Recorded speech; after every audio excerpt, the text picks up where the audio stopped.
Okay, folks, we are live. So for those listening at home, welcome to the Dungeon Musings YouTube channel. My name is Kevin Madison, and I will be your friendly, well, I'll be kind of your dungeon master and your game master, I guess, and more to the point, your dungeon muser this evening, because tonight I'm going to be tackling a subject that I've been wanting to do since we kind of got a little ways into a recent mini campaign or war story that we ran in our Night Below campaign. The topic is to try and provide a overview of Pathfinder or an introduction to Pathfinder 2nd Edition for players who may be more familiar with older games.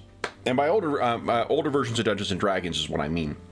The games we have recently run on the channel include, for old school games, Advanced Dungeons & Dragons 2nd Edition. And last year as well, we got in a bunch of sessions. This is my 3rd edition. I couldn't find my 3.5 is more of a pain in the ass, but at Dungeons & Dragons 3rd edition or 3.5.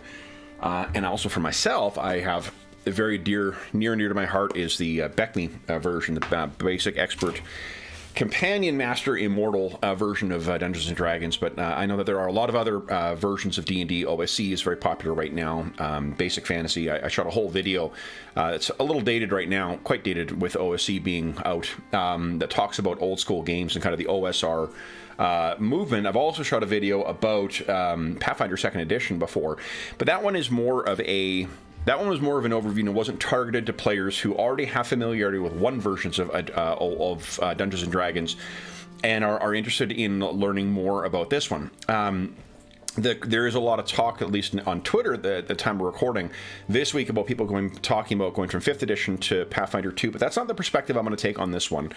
What I'd like to do is take the perspective from folks who are primarily coming from one of those, pre-Wizards of the Coast versions of Dungeons & Dragons.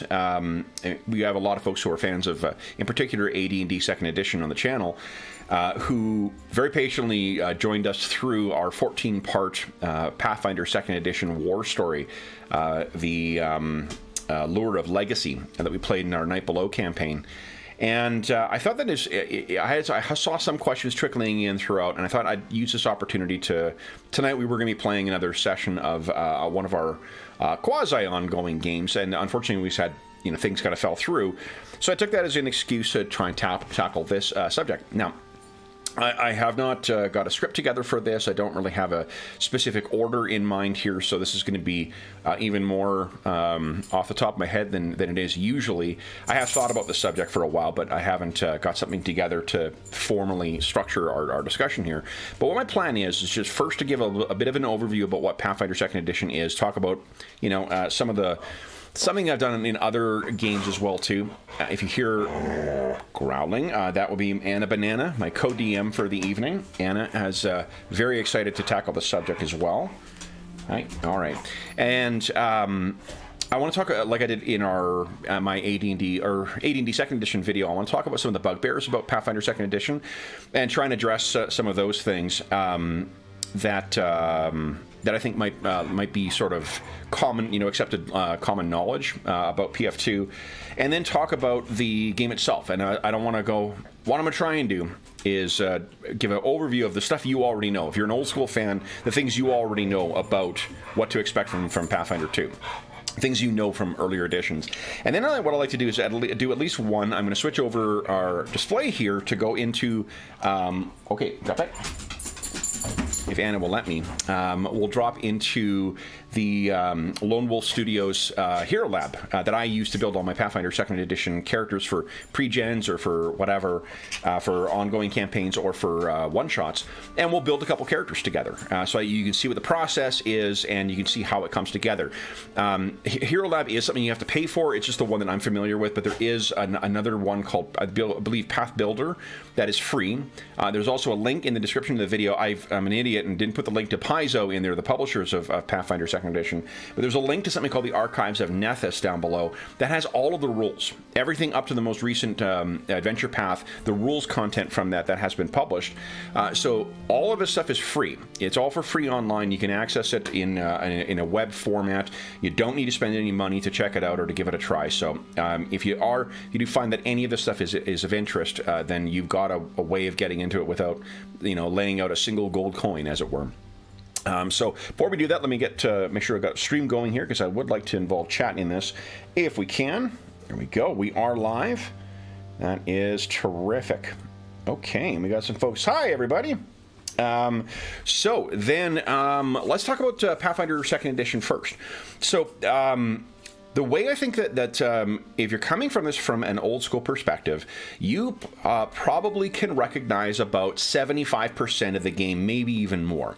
If you've dabbled into 3rd Edition D&D, you're getting even closer to knowing everything you need to know. There's just the core bit where it changes is the underlying math for it. Things you will recognize. The character classes are all the things you'll recognize from old school versions of D&D. I guess let's talk about what we're going to use tonight. So I'm not going to be using the Archives of Nethys because I've got a couple physical copies, but you can purchase PDF copies if you want an actual copy of the core rulebook. The core rulebook comes in 3 formats. I didn't grab a 3rd one here, but there's the hardcover version, which is the regular version. There's a limited edition version that's on the shelf there. You may have seen me hold up previously with a faux leather kind of cover to it. There's a pocket edition you can purchase as well.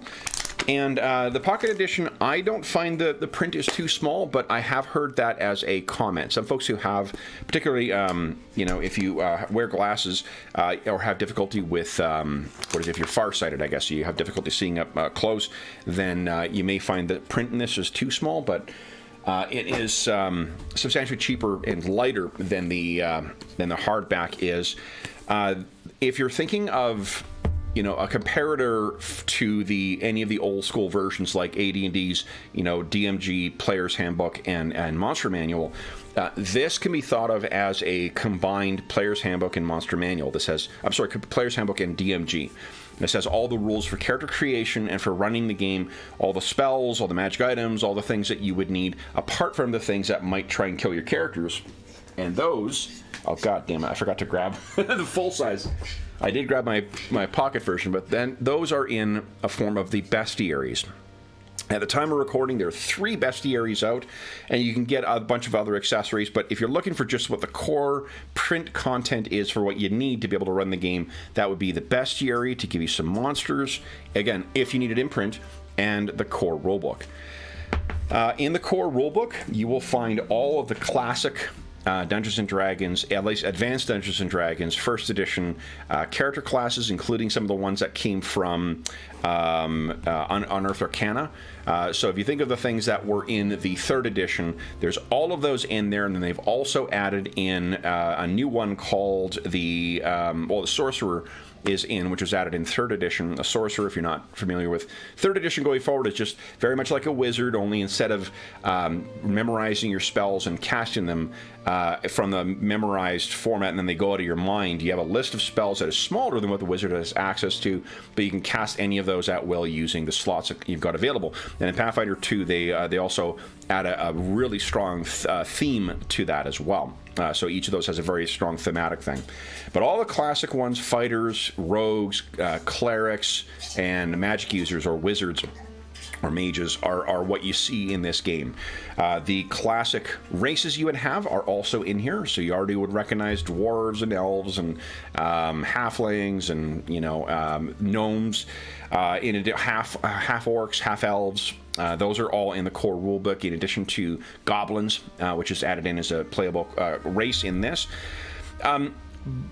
So that's before I get into the actual content of the book and how we build characters, one thing I'll say is that one of the things I've heard comments from some old school players before on our Discord server and on Twitter is the complexity of Pathfinder 2. And I find that a bit of I don't want to say amusing because that sounds really condescending, but it's a curious comment only because that's the comment that a lot of, in particular with respect to Advanced Dungeons & Dragons 1st or 2nd Edition, that's a lot of the complaint that modern players have about those games. Oh, they're so complex, there's so many different sub-rules you need to learn and whatnot. We run a lot of AD&D 2nd Edition on the channel. And there is a lot of there isn't one set of rules that streamlines through everything. Everything has its own sort of flavor. Some things are done through percentile, some things are you rolling high, sometimes you want to roll low, sometimes they're dictated by a D20 roll, sometimes it's by a D10.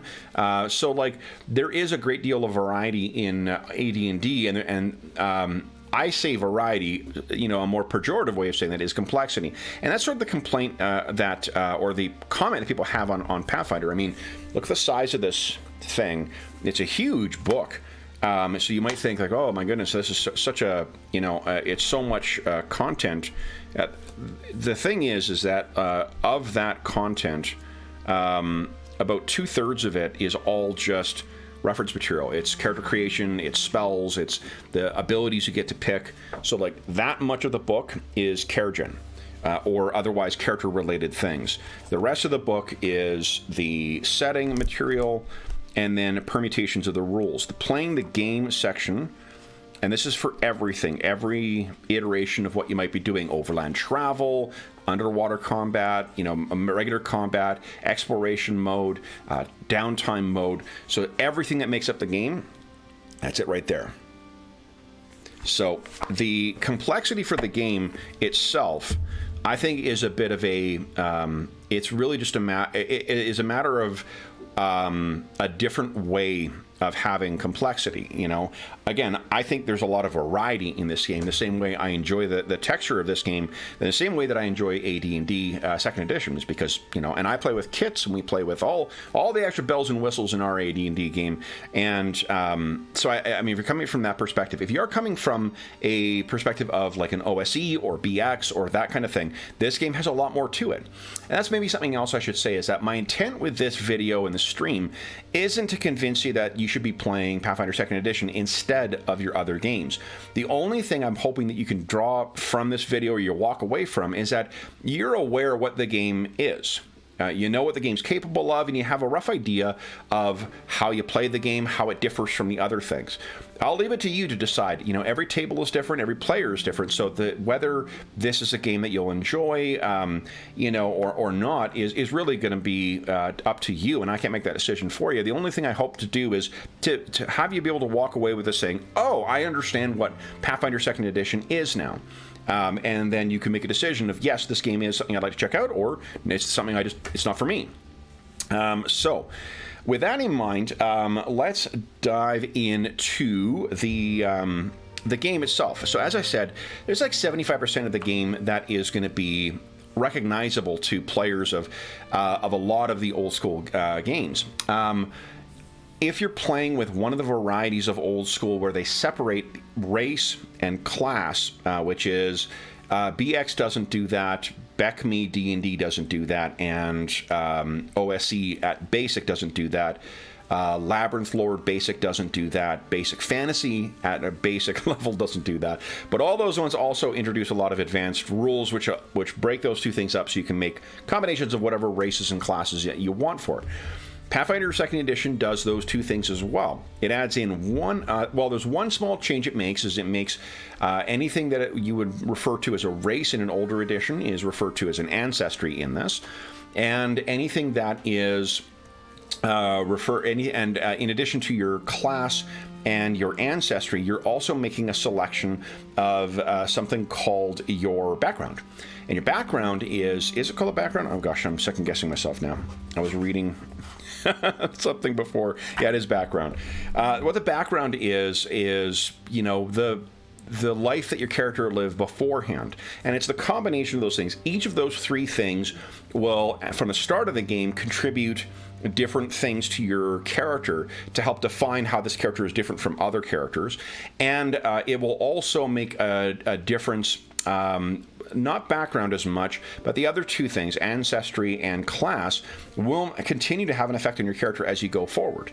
There's no multi-classing in the game, at least as you might understand it in some later versions of D&D, but there is a mechanic very much like that allows you to customize the character. So if you want to play, you know, as your character advances, something akin to like dual classing for humans in Advanced Dungeons & Dragons or AD&D 2nd Edition, it's sort of similar to that. You start getting a flavor of what those classes are like. So those are also things you would recognize. All task resolution in the game is 1d20. So attacks, skill checks, all those things are also a d20, so you'll recognize all those. The attributes are the same. You'll recognize all those. Armor class is what you use to determine how hard it is to hit somebody. So it's the same thing. There is no THAC0, of course. There's no, to hit matrix or whatnot. This adopts what many modern games, modern OSR games, and most modern versions of D&D do, which is ascending target numbers. So you have a number. You don't have a base to hit the way you do in like other versions of D&D. You are always using your level and your level of training as a function to figure out what your number is that you get to add to your D20 roll. There are saving throws in the game, but they are very similar to what you have in 3rd edition going forward, where instead of having the different kind of subcategories of different types of saves, you have fortitude, reflexes, and will. So those are not really, there certainly are players who would find those to be old school ideas at this point because of how old 3rd edition is now. But that is one of the... one of the things that this is carried forward, and it differs from the old school versions.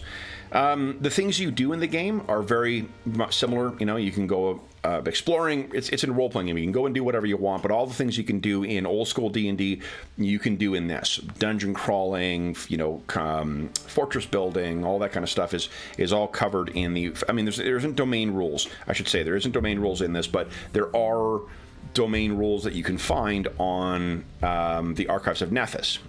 So those types of things, that's where your game gets into. Although, I mean, realistically, most people's campaigns never got that far, or they didn't indulge in that stuff. The other thing is there are many of the signature things that you expect for the character classes to do, they still do.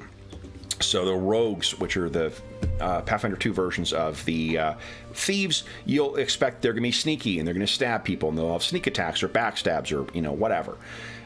There are also fighters will fight. They're the best ones at doing that stuff, taking hits and dishing some of them out. Paladins, which are called champions, it's a subclass within the champion class. Instead of having paladins and anti-paladins and like avengers and depending on, again, what version of D&D you're familiar with, there isn't all those different sort of like different names for paladins. Instead, they've consolidated it into a class called a champion, where the lawful good version of that is called a paladin. Paladins are, heavy armor wearing, lay on hands type characters. The big thing that Pathfinder 2 offers, where it differs from the old school, is the level of options that you have with your character, and that's why that section of the book is so big. And one of the things that is, I think, can be deceptive about the game is if you see that, you think, well, this is how complex the game is all the time. And my experience with running is for the past couple of years now is that it just isn't the case.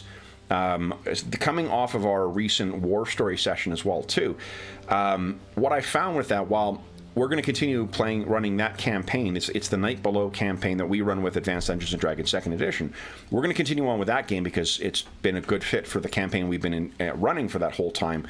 Pathfinder 2, from my perspective, was a better fit for this specific type of story I wanted to run, to help fill out some more, more aspects of the campaign and do some foreshadowing for what is to come with the campaign. It was a much better fit, and I'm hoping that by the end of this you'll have an idea of why that is. Again, so let's maybe, I think what we'll maybe do is from here we'll jump into the actual character creation and just kind of get into the soup and nuts of it and start talking through why we're making these decisions. So the first thing we do need to decide, though, I see we got some folks in chat already. What I need the folks in chat to tell me is what kind of character we're going to build. So we're going to start with, first off, we're going to assume that this character is going to be from Greyhawk. Now, I know that I don't have the original version. This is the first version of Greyhawk that I own, so it's my personal favorite. We're going to assume we're going to make a character. Let's say it's a supporting character from our Night Below campaign. So this will be a character that is going to be first level, coming in from the yeomanry in the Western Flanace. So what I need to know is, guys, what kind of class do we want to build? I'll take first response. First answer I see in the thing: fighter, rogue, wizard, or cleric. Fighter, rogue, wizard, or cleric. Which of those classic ones are we going to build? And I'll look in a moment, see what our answer is, and then I will, while I'm getting this thing set up here, I'm just going to try and go turn this off. I need to do a little bit of rejigging here. Turn that on. I have logged into my account for what do you call it? For Hero Builder already. Okay, come on, Madison. What am I doing here? There we go.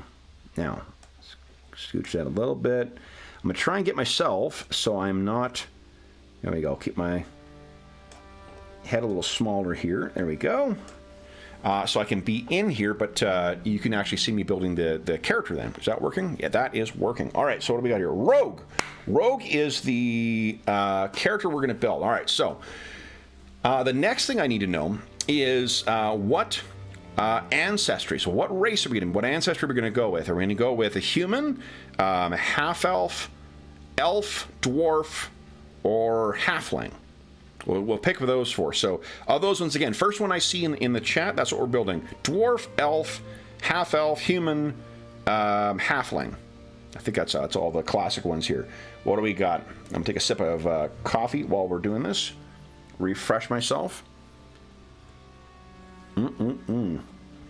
So what are we building, folks? Is it a dwarf, an elf, a half-elf, human, or halfling? We're keeping gnomes out for now.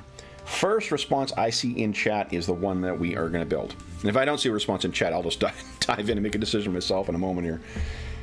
So what do we got? We are going to rogue, and let's see here. I'll give another 3, 2, 1. Oh, there we go. Death Knight. No. John, we are not building. Dwarf. There we go. Thanks, Hector. All right, so we got, thank you to Hector and Ancestors. Thank you for the votes, guys. All right, here's what we're going to build. A dwarf. So the way that we do this is, first thing, and you'll see how, I'm not going to follow, well, let's do this. I'll follow what's in the rule book as well, and try and bounce back and forth between what's in the thing here. So in the core rulebook itself, first thing we create a concept. So our concept obviously is we're going to play a dwarf rogue around that region. So around Furyundi, or not Furyundi, around the yeomanry, there are a couple of different communities of dwarves. There's dwarves that live in the Iron Hills. There's ones that are closer to, I think it's called the Fire Peaks, to the let me see if I can grab a map here. Actually, why would I grab a map? To the west, and then there's, of course, the Principalities of Ulek. So one of the things I want you guys to think about, and I'll be asking you about, is the background for this. One of the things we want to think about is this a character who has, been an urchin before? Are they someone who is a veteran of the Greyhawk Wars? Are they someone who's a smith who was thrown into different circumstances? Or did they follow a more, non-traditional path? Or is there a story-focused thing that we want to, use as their background? Are they haunted or cursed or something like that? So we'll think about that while I start filling in the necessary crap here. So next thing, first thing we do is, first thing it says in the rule book is to generate your ability scores. And you have different ways of doing that. If you are an old school player and you want to generate your scores in the traditional way of rolling dice, you're absolutely free to do that. I'm not going to do that in this because I don't have dice I can roll for you. And I'll show you what the way is at default. So we've picked our ancestry. So let me make that selection here. For us, we're going to go with dwarf. All right. So the next thing we need to do, if I turn to the dwarf page, this is going to give me some prompting here, but if I turn to the dwarf page in my rule book, what I find is that the dwarf, so here's another thing that's where this differs. You will start with more hit points in this than you are expecting to do in old school versions. In old school versions of D&D, and I think almost every other version of D&D, if not every other version, your hit points are only a determination that comes from your class. Your class is the only thing that informs that. But in this, your starting hit points are also informed by your ancestry. So your race or your ancestry also gives you part of your bucket of hit points. One of the things we can see here, dwarves get a hit points of 10. That's I believe the most you get.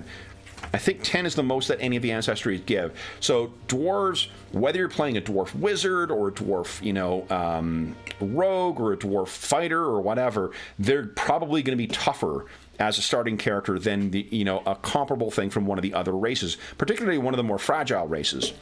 We're size medium. Our speed is 20 feet, which is a little slow, but I mean that is what you get when you're, a stumpy little dwarf. And at default, we have a racial ability that gives us dark vision, or an ancestry ability. There also are 2 set ability modifiers, just like other versions of D&D. Selecting your race, your ancestry, grants modifiers to your ability modifiers. But in Pathfinder 2, you always have ways of customizing. So in addition to the 2 ones, dwarves get a bonus to Constitution, a bonus to Wisdom, and I also get a bonus to something else. What a bonus means is you just add 2 to your ability score. Bonuses are the same for every single class. So whenever there's something that says a bonus to your ability score, it's the same thing. It's +2, -2. There are ancestries that have penalties to their race, to their stats as well too, but those are the more unusual or exotic races or ancestry. The next thing you'll notice is that I don't have on here a bunch of the other basic things that dwarves generally get. So depending on what kind of dwarf you're playing, there's the standard bog, or bog standard dwarf that gets some stone cunning, and they are good against fighting goblins and whatever else. So there's that list that you often get of things that dwarves get by being dwarves. In this game, what you do is you select which sort of what of those things is most prominent about your character. So let's take a look at our list. Now, I purchased a bunch of extra add-ons for this, so I'm going to have more lists that are more options than what are in there. But I go to my ancestral heritage here, and the ancestry heritage you can think of as like a core ancestral or racial ability. It's something that is key to my character. It's not a feat. One of the things you're going to see throughout this is there's going to be a lot of mentions of feat. And unfortunately, the legacy of 3rd edition is such that feat is kind of a dirty word for a lot of D&D players. And because of power skewing, sometimes 5th edition, that's also a dirty word. The one thing that I really, really love about Pathfinder 2 is that, for one thing, when you say feat, just think of it as an ability. It is not like the 3rd edition ones where it's math, or Pathfinder 1st edition for that matter, where a lot of times it's mathematical changes and tweaks to your character that you're getting. With a very, very, very few rare exception, the feats in Pathfinder 2 are just you're selecting the abilities that you get to do. It's things that your character is able to do that other characters are not, who don't have that ability or something comparable. And that applies to your ancestry, your class, as well as general and skill feats. Those things, just think of them as abilities. They're called feats, but I think it's because of that. It's not like in 3rd edition or 3.5 where you're having to keep track of all the math to make sure you're not losing anything. That's not what this game is about. All right, so let's take a look at our options here. So what do we got? The ones that are the standard out of the core book are Ancient Blooded Dwarf, which is the magical resistance thing. Death Warden. These are ones who get extra saves against necromancy because they've been tomb guardians. Forged Dwarf, which gives you a little bit of resistance to heat. Rock Dwarf, which gives you a bonus to your saving throw. This is the saving throw versus getting knocked over. And then there is Stone Blooded Dwarf, which gives you a bonus against poison. So this guy is a rogue. So let's take a look here. Where is it? Stone. These are the feats. I went to the wrong selection. Madison, come on. Here we go. Heritage. So let's hear. Dwarf. We've got Rock Blooded is the one against being shoved or tripped. I'm not really concerned about that. This guy's a rogue. I'm thinking either the Ancient Blooded to get that saving throw versus magic ability, or the resistance to poisons. What do we think, folks? Let's see. I love rogues who get so many feats. I think probably the Strong Blooded. Yeah, let's go with that. So I'll hit that one in. Next thing I'll do is I will making a selection for my Ancestry feat. And this is where some of the other more less innate abilities, your heritage abilities, are things that are, you can't be changed. They're not cultural. They're things about your, your species. Your feats are things that are more the things that, like the culture that you've been around. So examples we've got, why am I referring to the book? I can open this up for you fine folks. Here we go. So we got things like clan pistol, if you want to play in a setting with guns and whatnot, which we won't for Greyhawk. Dwarven doughtiness. Let's see here. Dwarven weapon familiarity. I don't know, we want to play a guy who's got access to axes and picks and stuff like that. Could take that. Rock Runner allows us to move across. When you use acrobatics to balance on narrow surfaces made of stone, you aren't flat-footed. When you roll a success, they count as a critical success. So that's an excellent excuse to talk about critical successes. So one of the ways... if you hear that, wow, you start with an awful lot of hit points in this, you may think, boy, this is your characters are pretty tough and pretty invulnerable. One of the ways that this differs is, and I know that a lot of old school games, it differs in the way that they choose to embrace criticals. Some, AD&D First Edition does not have critical hits. AD&D Second Edition has it as optional, even though a lot of people played with it. And I can't remember in BECME whether critical hits are a thing or not. But in this game, what they embrace is the idea of critical successes and critical failures. And they're not only when you roll a nat 20 or when you roll a 1, it also means when you roll 10 over the number or 10 under the number, you also get a critical hit. And the interesting thing that does is it allows for... If you want something to feel particularly powerful, or you want your characters to feel particularly powerful in comparison to their adversaries, what that allows you to do is to, characters who have who are much higher level than their adversaries, like say 4 levels or so higher, they are more often than not going to get critical successes when they hit them, and critical successes against their abilities. So they're going to feel like superheroes, blazing through all of them. In comparison, if they're fighting something that's 4 levels above them, then that thing is going to feel super tough, and it will be getting critical hits more often, and the characters will be getting critical failures on their saves, which has this great... It's a very easy way to capture that kind of, cinematic, epic, attacks and whatever, the feel of fighting something much bigger and a boss fight almost, or blowing through a bunch of minor characters. Both those are combat examples, obviously, but in skills it also applies. What this would allow me to do is allow us to do is for this character to always get that critical success on a success when stone is involved. So that might be interesting if they're scrambling across rooftops or such. Stone Cunning allows you to detect secret passages. Unburdened Iron is... ignores speed penalties from wearing heavy armor. So that's the thing that came from 3rd edition, where dwarves don't get slowed down. I'm not really concerned about that. As a rogue, he's not going to be wearing that. +1 damage versus undead creatures. That might be cool. And the last one is the Vengeful Hatred. This is the hatred of Drow, Dwergar, Giants, and Orcs. +1 to hit bonus to damage and weapon attacks against... damage from weapons and unarmed attacks against those things. Okay, so what do we think here? Which is Dwarven Lore. This allows us to select proficiency in crafting and religion. That's cool. So what do we think here? Right? This is where we start thinking about what the character's backstory, I guess, or background is going to be, as well as the selection for how this character is going to fight. I'm really enamored of the idea of a character, a rogue fighting with axes. That just feels, or at least what do you call it, a dwarf rogue fighting with axes. Let's just check and see if are rogues proficient with axes.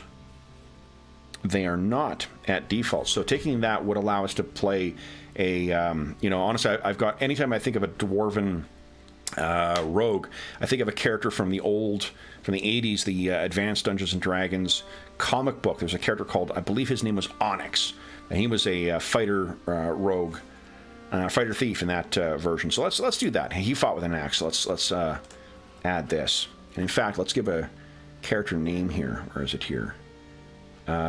profile. We're going to call this character Onyx. Onyx technically had his adventures in the Forgotten Realms, but let's do that. Okay, so we've got our heritage, and we've got our feat selected for our ancestry. That means we move on to part 2.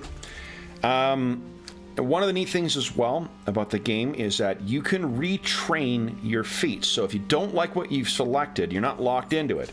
You need to spend a week of kind of playtime to retrain your feats, but you can do that. And you know, if you're run the type of game where you're like you want to have consistency in your fiction, and you don't want to let people make those changes, you can feel free to do that. But I think what that allows you to players to do is, for one, not to sweat too much what their selections are. If they're, suffering from some kind of analysis paralysis, and also allows you to make some selections, play, and then over the course of play, make your changes as needed to make it fit more with what the character that is emerging. Next up is our background. So this is where we got to think about what this character's background. What did he do before he went adventuring? And we can choose to lean into kind of the roguish tendencies and go with something that is a little more directly connected with his eventual. I keep saying he, I guess. Well, now that I've named it Onyx, I suppose we are stuck with a he. But what did this character do beforehand? Like, was he a veteran of the wars, the Greyhawk Wars, and that's what sent him off into this stuff? What do we think here? I don't have any suggestions yet for that. Yeah, why don't someone give us a suggestion for what they think? I'll read off a couple of ones I think might be cool. First one I see in chat, that's the one we'll select. Bounty Hunter is one I love, because that's just super cool. Barkeep. Let's see here. Acrobat. Detective. Entertainer. Criminal. Farmhand. Guard. Herbalist. Hunter. Martial Disciple. Merchant. Noble. Prisoner. So we could take the... what do you call Elder Scrolls approach to our character. Sailor, scholar, warrior, like a mercenary, or scout. Street urchin, tinker. So what do we think here? We got anyone? A Knight of the Rose. Okay, actually there is one. He won't be a Knight of the Rose, but there is a... Is it in here? Let's see here. There is a squire background. I just don't remember if it's in the advanced. Well, I can find it in the character builder here.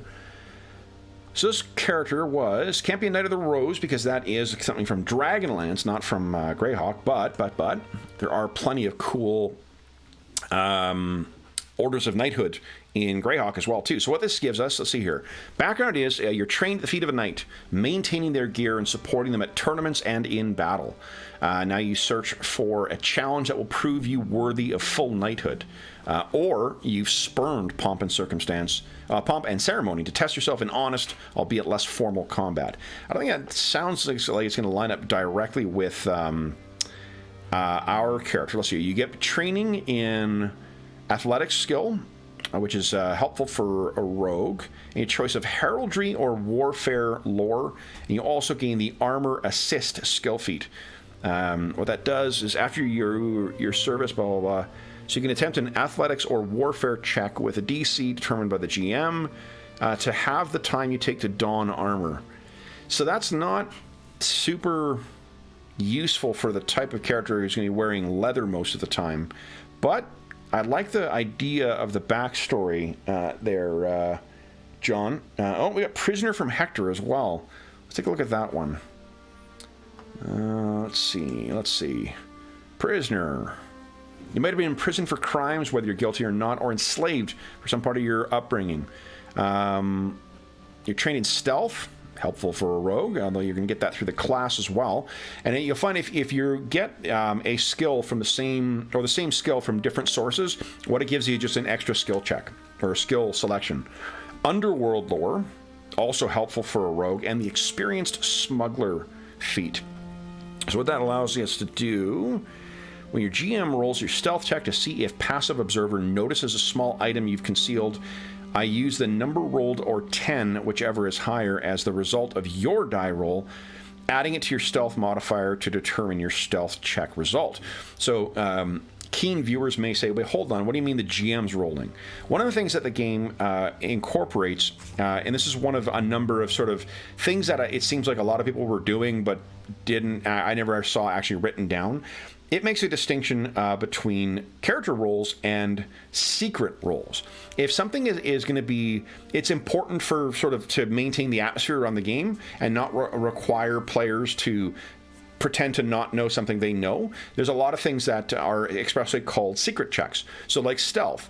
Characters, when they're making secret stealth checks, more often than not, it's going to be a secret check the DM's going to roll, or GM, I guess, for this, but DM's going to roll that. So the character, they'll inform them, the DM will inform the player what the result is, but they don't see the number. So there is that sort of, that fun uncertainty with there. What this does is it means that even if you roll crap, if the GM rolls crap, you're still going to get a minimum of 10 when you're trying to conceal stuff on you. So that is pretty good. The prison, the prison wallet, as it were. So let's add that. That sounds like a good selection. And the other things we need to see here, languages we'll pick later because that will come from our intelligence score. But I believe that brings us to the end of our background selection. It's everything we need off this page. So let's go to, and incidentally, anything that's red on here, these are things that I haven't addressed at all. Yellow means there's still things you need to select. So I need to find a picture of, let's see here, let's put this character at, I am a sucker for, rogues with a heart of gold, so let's make chaotic good. Well, yeah, let's say chaotic good for now. If chat tells me otherwise, we'll go with that. All right, so then let's talk about our class. So our class, and here's the list. It's worth seeing here. Here's the list of classes that are in the game so far. Again, you do not need to play with everything, and you certainly do not need to go anywhere beyond the core book. But the thing I like is that if you are playing in particular a setting that is a little more, an old school setting that is a little more unusual, like say Spelljammer or Planescape or Dark Sun for that matter, having access to some of these other classes is actually pretty great. A gunslinger is really not out of place in Spelljammer. I know that the gifts are technically the only ones that really made use of firearms, and that at least handheld firearms. But a gunslinger is a totally right at home for that. I've made a character for a Dark Sun session who's a swashbuckler. Swashbuckler just means a lightly armored, kind of panache fighter. Swashbuckler works incredibly well for a lightly, armored gladiator. That's totally same type of idea. A very flashy, flashy type of fighter, melee fighter. But we're going with rogue. So let's get that. We'll add that and close.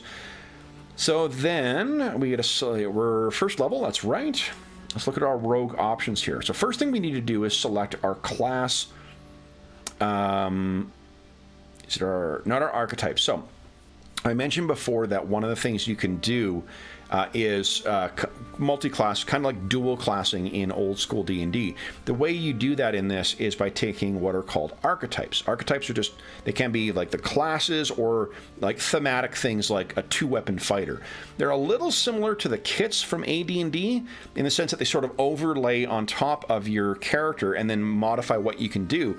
And they're built in the way of feats. So again, feats, when I say feats, I just mean abilities. You class feats from your class or your class in for these archetype ones, and it's a really cool way of giving you a little flavor of another class, or really playing into if you want to have a specific type of character. A good example of that, if you did watch our Night Below game, there's a dwarf in that. Druin, the dwarven priest of Clangeddin. Clangeddin likes his priest to wield two axes. So the way I built the Pathfinder 2 version of that character in our game in PF2 was by taking one of the archetypes. So, but for this one, we got to pick our class ability. Very much like in the archetypes in or whatever they're called in 5th edition. These are sort of the things that distinguish your kind of rogue from other things. we have a couple of options here. Eldritch Trickster is someone who uses a little bit of magic. Mastermind is someone who's more of the cerebral and clever type. A Ruffian is the beat the shit out of stuff. They're much more of a thug than that. Scoundrel is a little more of a con man and like sleight of hand inclined. And then there's the classic Thief, which is just someone who prefers light weapons and uses finesse and secrecy, you know, to get their way. So for this character, the Ruffian, Scoundrel, and Thief are the three from the core rulebook. Ruffian is the obvious choice if we want to play a character who's a real tough, strong dwarf, but do we want to play against type? What do we think here, folks? Do we think a Ruffian, a Thief, or is this going to be a silver-tongued dwarf who's going to be a Scoundrel? I'll give you a minute or so. I'll take a sip here. You guys can tell me what we're selecting here. Ruffian, Scoundrel, or Thief. What this will do is affect one of our abilities, one of the ways that we our character plays at the table. It also tells us what kind of, like for instance, the Ruffian gets training in intimidation for free. They can wear medium armor, so they're more heavily armored than other rogues. And there's something called a key ability, which is your class also affects your ultimate ability scores. Strength is the key ability score here. Whereas like with the Thief, I get training in thievery, and they can add their dexterity modifier to damage rolls instead of strength rolls. So if we're playing a high dex character, that's a great way of, you know, getting some extra damage out of those knives. And Scoundrel is trained in deception and diplomacy, and then charisma is their key ability. So this really is the, you know, clever-tongued rogue. So what do we think here, folks? Ruffian makes sense for a dwarf. You got it. That is what we're going with. So we'll add that. Thank you, Panther. So, Ruffian, and then we get to pick a class feat. Now, not every class gets a feat selection at first level. Some of them do, some of them don't. Let's see which ones we get to select for the Rogue. So, first level, we've got Nimble Dodge, which is a reaction. So, this actually is a good time to talk about action economy in Pathfinder 2. So, in Pathfinder 2, every round, when it's your round, you refresh all of your available actions that'll last for the whole turn, for the entire, everyone's chance to get an action. Those are 3 actions and 1 reaction. You may see here there's this little, like, flippy symbol here. Is my... this is not showing up here. My cursor is not showing up. Under action, where this description is here, under... it's probably changing color. Under this stat summary here, there's a little swooshy thing. What that tells me is that this is a reaction. Well, this is a reaction, and I get 1 reaction I can take on my turn, and then I can't take another reaction until the start of my next turn when my reaction refreshes. What this allows me to do is to get +2 to my AC against a attack. Your 3 actions that you take on your turn, you can take them to do 3 attacks. You can do a movement. Our rogue here, he's got a 20-foot movement. Each one of those actions can be cashed in, take a stride action, which allows me to move 20 feet, then 20 feet, then 20 feet. Or you can do a combination of the two. Or any other actions. There's a great action called Seek. I'm sure we've all had at our table sometimes where people have asked, or players have asked, do I take an action to look or look around? Or am I going to take my action to look around? This game codifies. One of the actions is called Seek. 1 action, make a perception roll, you look around, or use whatever skill is appropriate. You look around, and then you gather some information on a success or perhaps not on a fail. But that takes up 1 of your actions. Drawing a weapon, always an action as well, too. And you can use all 3 attacks, but the way that that's balanced is that your first attack is whatever your best attack rating is with that particular weapon or spell or whatever. Second action is second attack is at -5, which can drop down to a -4 if it's an agile weapon. And the third attack is at -10. And you may think, well, that's just what an awful chance to hit, but that's why we've got 20s on those d20s, because you never know. Plus, if you're fighting something either that you are much more powerful than, or that is much weaker than you, then your chances of hitting even with the -10 or -8 with an agile weapon is still pretty good. So you can be that wah, wah, wah. Plus, a lot of the classes have neat abilities they can select that will kind of mitigate that stuff. Like the monks, you know, what do you call it? Flurry of blows, or the dual wielding that you see with rangers and fighters and some other classes. So that's one of the ones we can set. We can pick Nimble Dodge, Trap Finder, Tumble Behind. Tumble Behind. When you successfully tumble through the foe. No, it's just using acrobatics to tumble through. Makes them flat-footed. So what flat-footed in this game is just -2. And they become subject to your sneak attacks. That's actually pretty neat if you want to tumble through someone's legs and then stab them from behind. Twin Feint.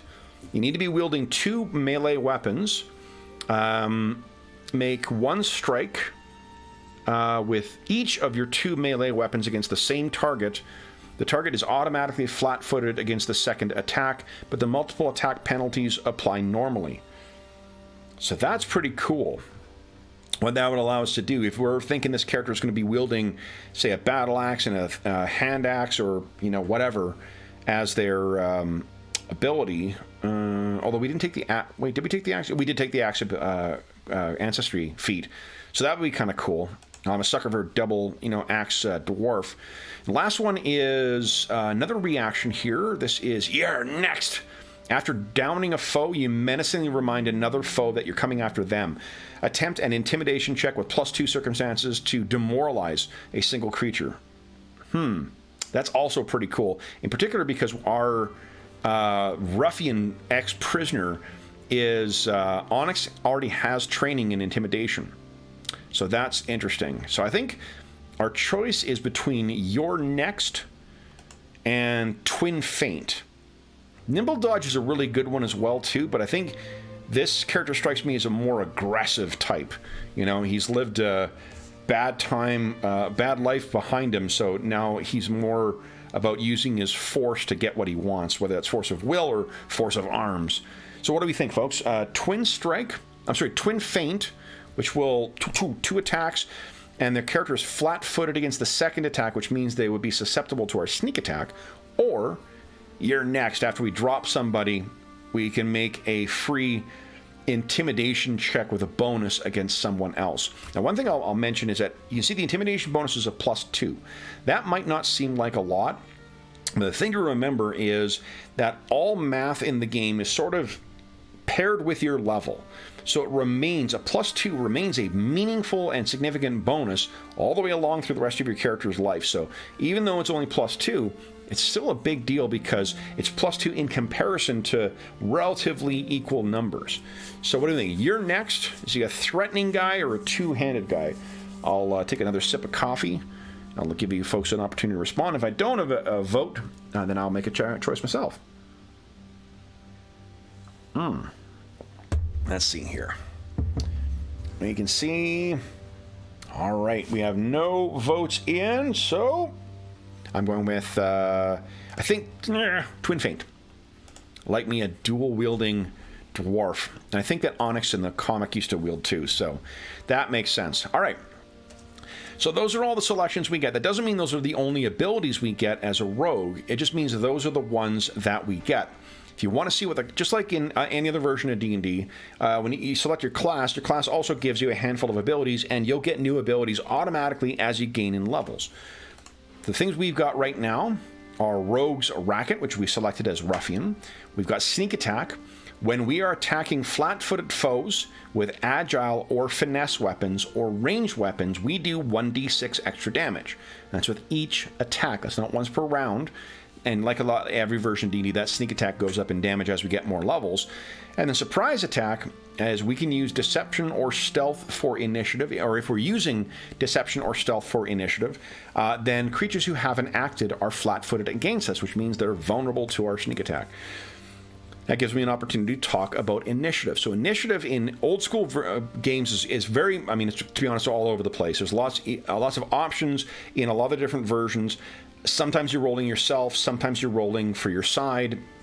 For instance, in our AD&D 2nd edition game, we do side initiative, 1d10 for each side, and then everyone adds in their modifiers for what their action is. Different games take different approaches for that.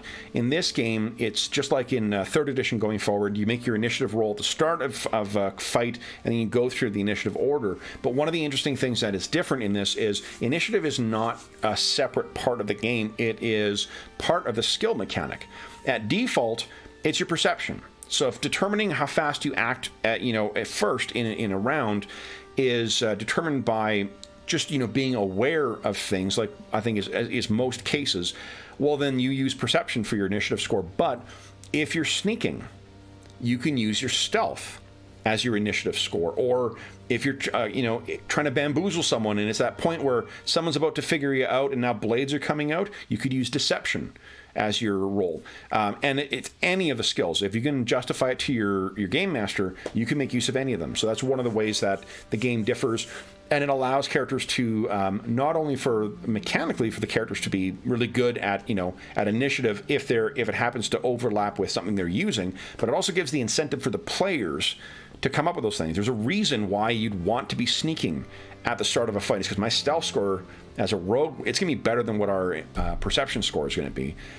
So anyway, what that also means that if we win initiative because we rolled stealth or deception, we get to automatically attack these suckers as with flat-footed. So under wealth and experience, I'm just going to adopt starting wealth, which is 15 gold. 15 gold may not seem like a lot, but gold is valued a lot more in Pathfinder 2 than it is in older versions of D&D.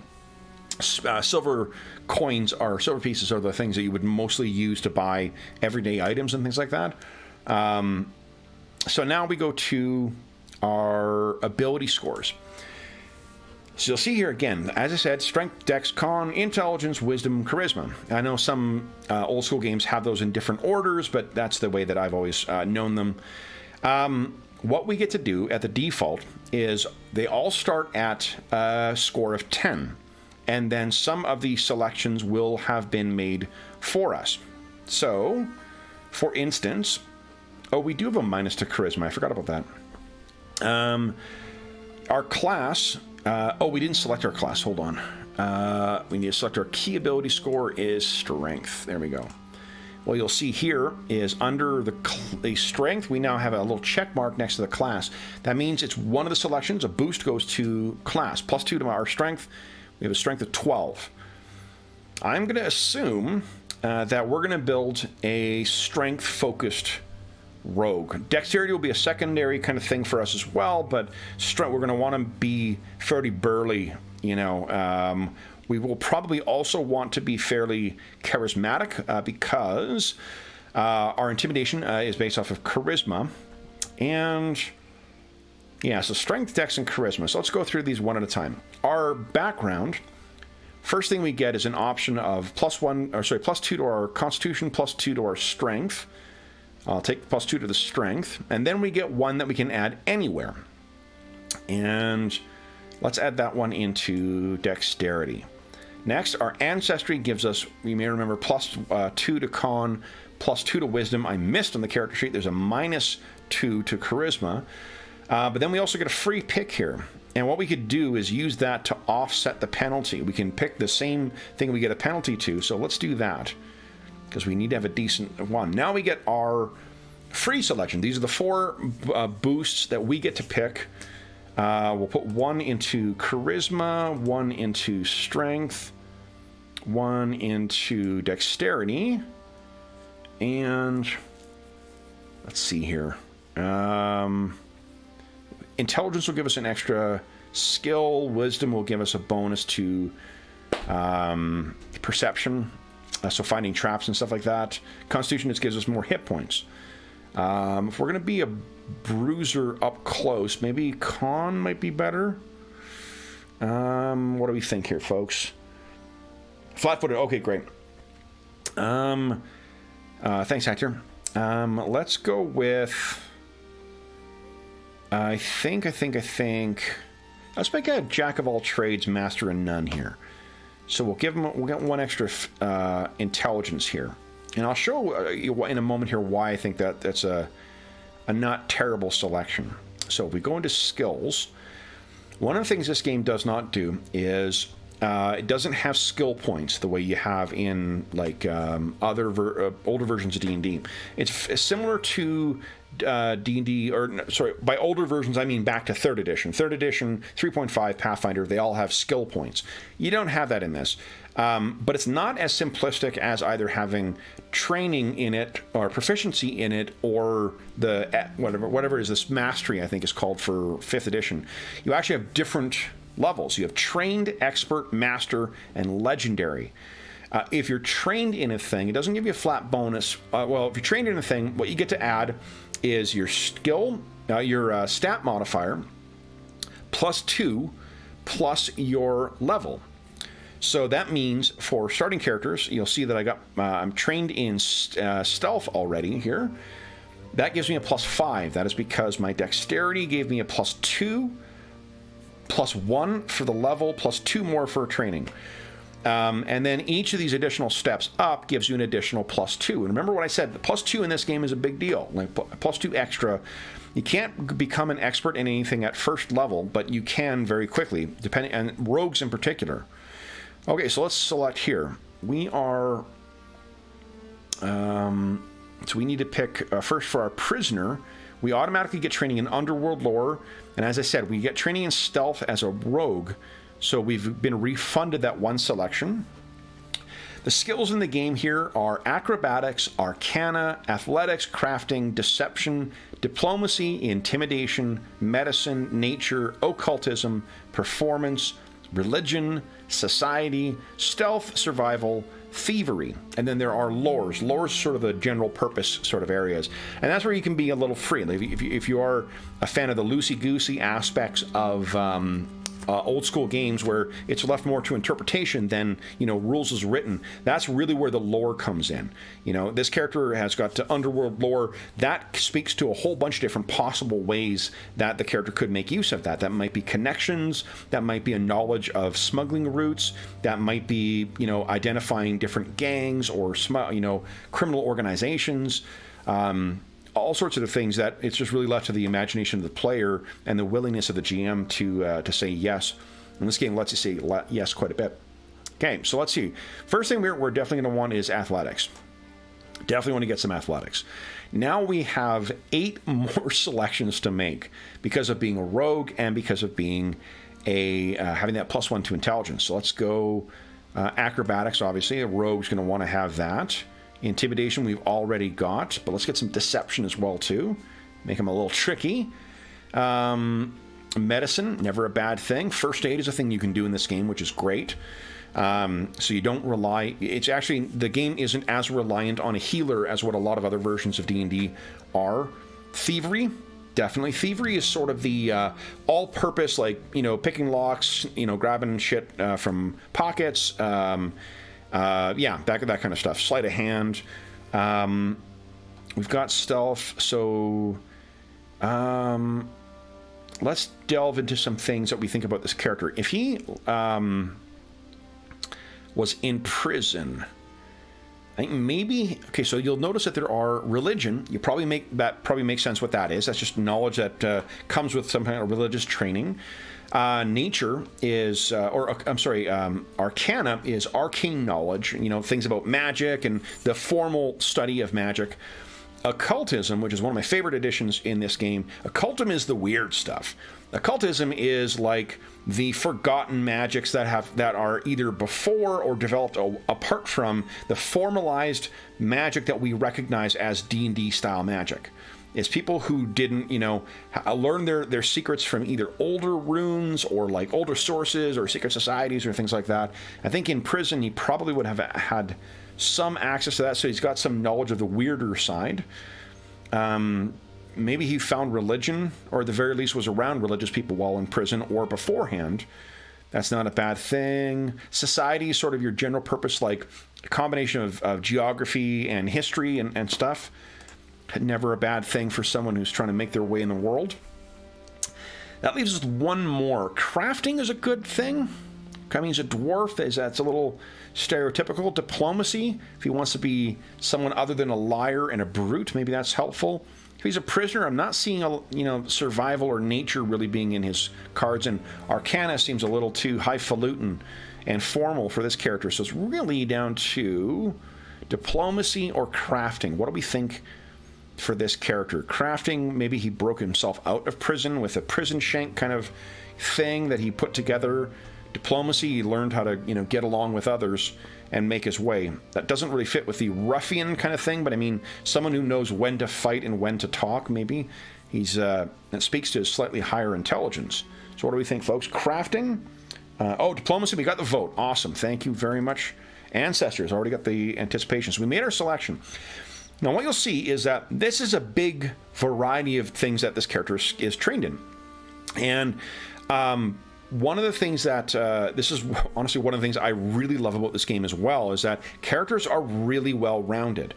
Now, you may think, well, that's just like, how does anyone distinguish one from the other? The reason is because skill bonuses. The actual bonuses are linked in with our attributes. So if you've done as I've done and been a kind of jack of all trades, then your character is going to be not bad at a bunch of things, but they will be overshadowed by a lot of other characters. Characters who have more training or more specialty in it, they're going to be better at it than what this character is. At starting, you can get up to like a +7 as a starting score. However, what it does mean is that your character is going to be able to participate and meaningfully do things. Not every class gets as many skills as this, but you end up with a really good selection.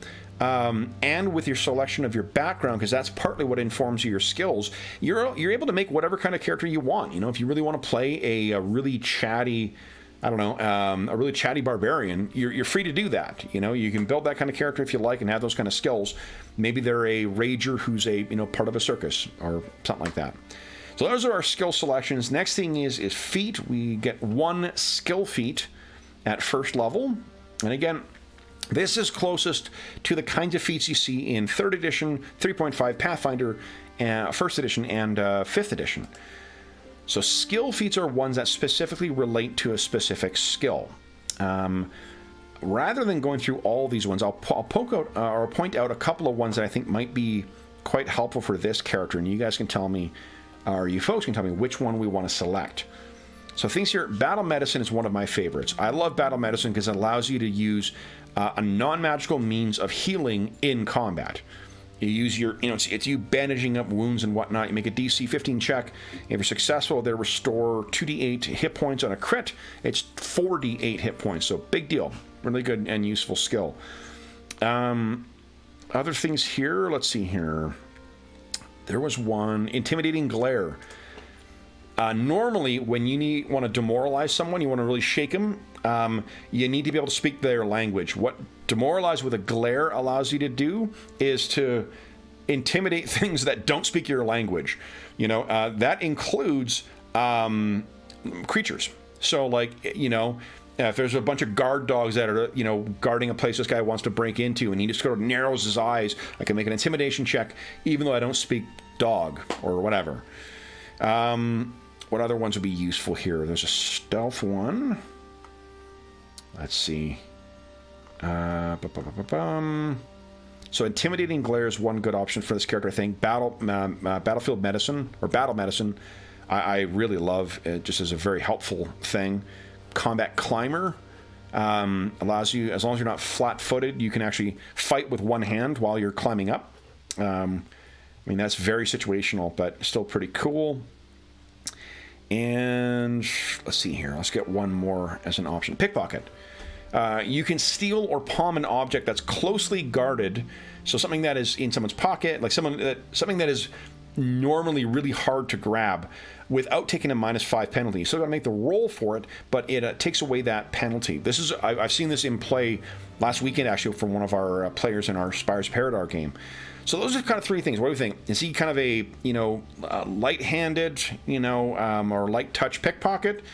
Is he a scary with a presence kind of guy, or has he learned to patch himself up when he doesn't have a cleric at hand? So Battle Medicine, Intimidating Glare, or Pickpocket. What do we think, folks? Intimidating Glare is so dope. Done. You got it. We got that added in. All right. So Intimidating Glare. that brings us to the end. We've made our class selections. We have made our ability score modifiers. We've recorded the class details. We need to buy equipment. And let's just go to adventuring gear here. I'm going to cheat. And let's see here. We need the rogue kit. Here we go. I'm just going to buy that.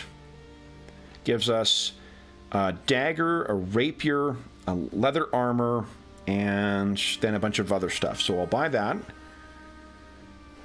But what I can do is go back and refund some stuff. This is a dwarf. He's not going to be fighting with no rapier. Let me double check. I'm just going to remind myself what my features are again here. Rogue. Here we go. Can deal sneak attack damage with any simple weapon. Love it.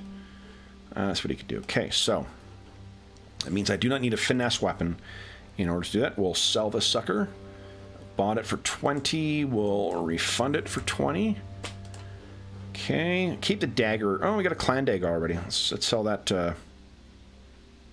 Yeah, you can never have enough daggers. And this character with his strength is not going to hurt for,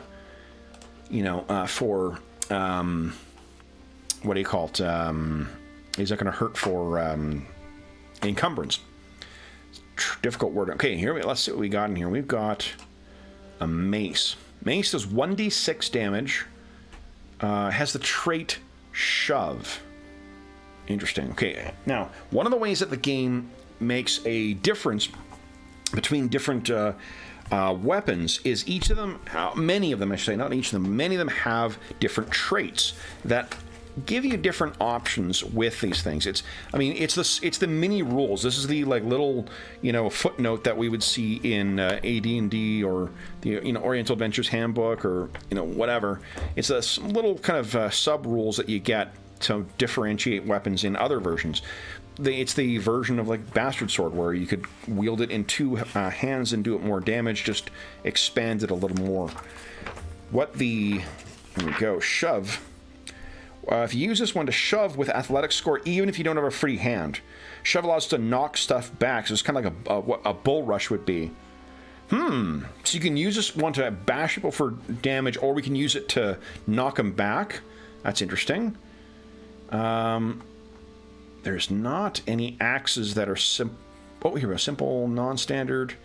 Yeah, the axes are all martial, which means we won't be able to do sneak attack with them.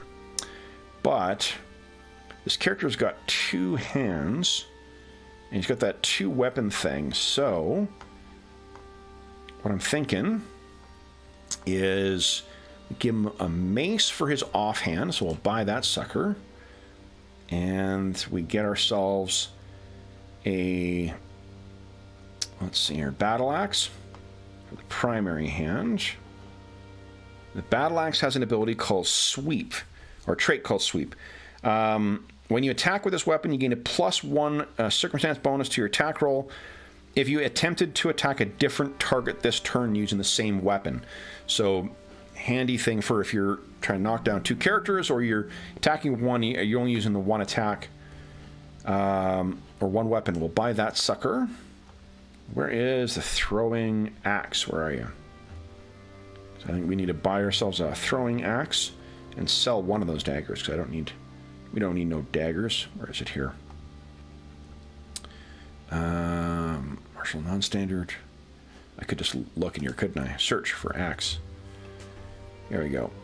Boarding axe, great axe. Maybe it's a hatchet. Can't remember if they called it that. Hatchet, there we go. Agile, sweep, thrown. Why is that grayed out? Why? Melee, martial weapon. I'm not training the weapon. What do you mean I'm not training the weapon? That's not right. Didn't we... Let's see here. Oh, you know what? It wasn't all axes. It was specified axes. That's right. Madison, come on. I'm trying to cheat already. Let's get rid of that hatchet. Sell a sucker. So one of the things you can do as well, you can expand your training, like your level of proficiency with things. General feats are things you get at every so-and-so levels. I think it's every 3 levels you get a general feat, maybe every 2. What a general feat can allow you to do is to expand your proficiency. And unlike older versions of D&D, you're not picking one weapon.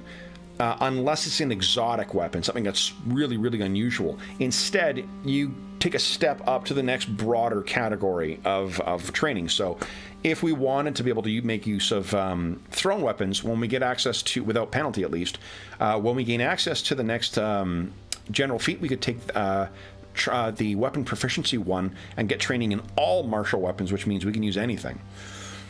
So let's see here. This is the character. We got weapons. I'm going to add I'll use a, where is it here? Where's our profile? There we go. I'm going to select, let's see here, choose from uploaded images. What we got in here? Let's, it's with 2 weapons. Let's use, I don't know what we got here. Where's a dwarf who's not in heavy armor? Let's use this guy here. Select. So we got a picture for Onyx. Onyx had a red beard or red hair in the comics, so there we go. Getting pretty close. Armor, we also, because Onyx is a ruffian, he's also got training in medium armor, so let's sell this stuff. And get rid of that. And get ourselves some medium armor, might as well.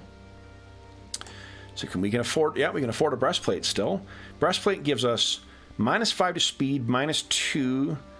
Actually, because our strength is 16, so we can wear that without any kind of speed penalty or armor penalty. Why would we wear... Oh, one is plate, one is chain. There we go. I don't know. Oh, you know what? The chainmail is noisy, so let's get a breastplate. What noisy does is it gives you a... You see those traits at the top there? Just like the weapons, the armor has those things. It's flexible, which I believe means... Actually, why am I guessing? I've got the book in front of me. Come on, Madison. You can just look and tell these fine folk what it means. Flexible means it doesn't hinder most actions. You don't apply the check penalty to acrobatics or athletics. Pretty good. And it is noisy, which means is loud and is likely to alert others to your presence when you're using the avoid notice exploration activity. Okay. I think I don't want to be noisy. So let's go with breastplate. Buy that sucker. Okay. That is good. That is good. That is good. So let's take a look. We still have a couple of coins left over. Oh, we got to select our languages. So these in Greyhawk. Let's think of what other... Only one other language. So what do you think? Gnomish, Goblin, Orcish, Jotun. The giants are definitely a problem in that region. Jeff, which is a nation just to the northwest of that, is still, at the time of the box set, under the control of giants. Let's see, anyone suggestions in here? Let's see. Oh, that's great, Rick. I'm very, very glad to hear that this is helpful. I figured that just walking through this, let's say giants. He's learning it. He met a goblin. Let's say goblin. You can select new, more feats or languages afterwards. I'm really glad to hear, Rick. That's exactly what I was hoping. Is that this, at the very least, you'll come away knowing, sort of what the game consists of. So those are all my selections. Those are all the things I wanted to pick for first level. Let's take a look at the character. So here is our guy. Let me make sure my stupid face is over part of it. Let me move my stupid face here. And, I can move over here maybe. There's nowhere I'm not in the way here. God damn it, Madison. I'll make myself a little smaller here. There we go. Okay, so what we can tell here, here's Onyx, our first level character. A couple things you'll notice. We have 19 hit points, which seems like an awful lot. But what what that means is that, let me give you a point of comparator, maybe. So, let's do the classic red box first random encounter that we can encounter, and that is a goblin. So, a goblin warrior is a -1 level adversary. So what that means is that when you're building the encounter for it, it tells you sort of how many of them you can safely throw against your party. If you've ever designed, in old school games, we just had to sort of like eyeball things and hope that we didn't kill the characters or hope that we provided some kind of challenge.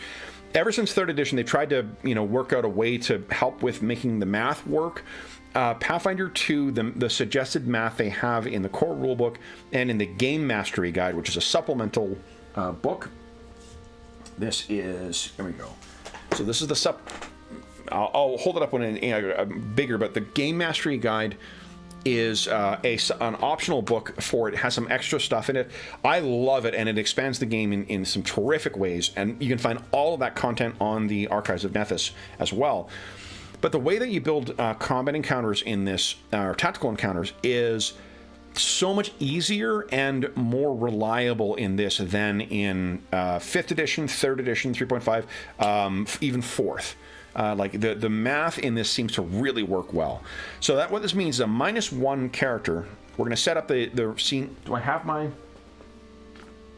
Let's if I can find it. Let's see.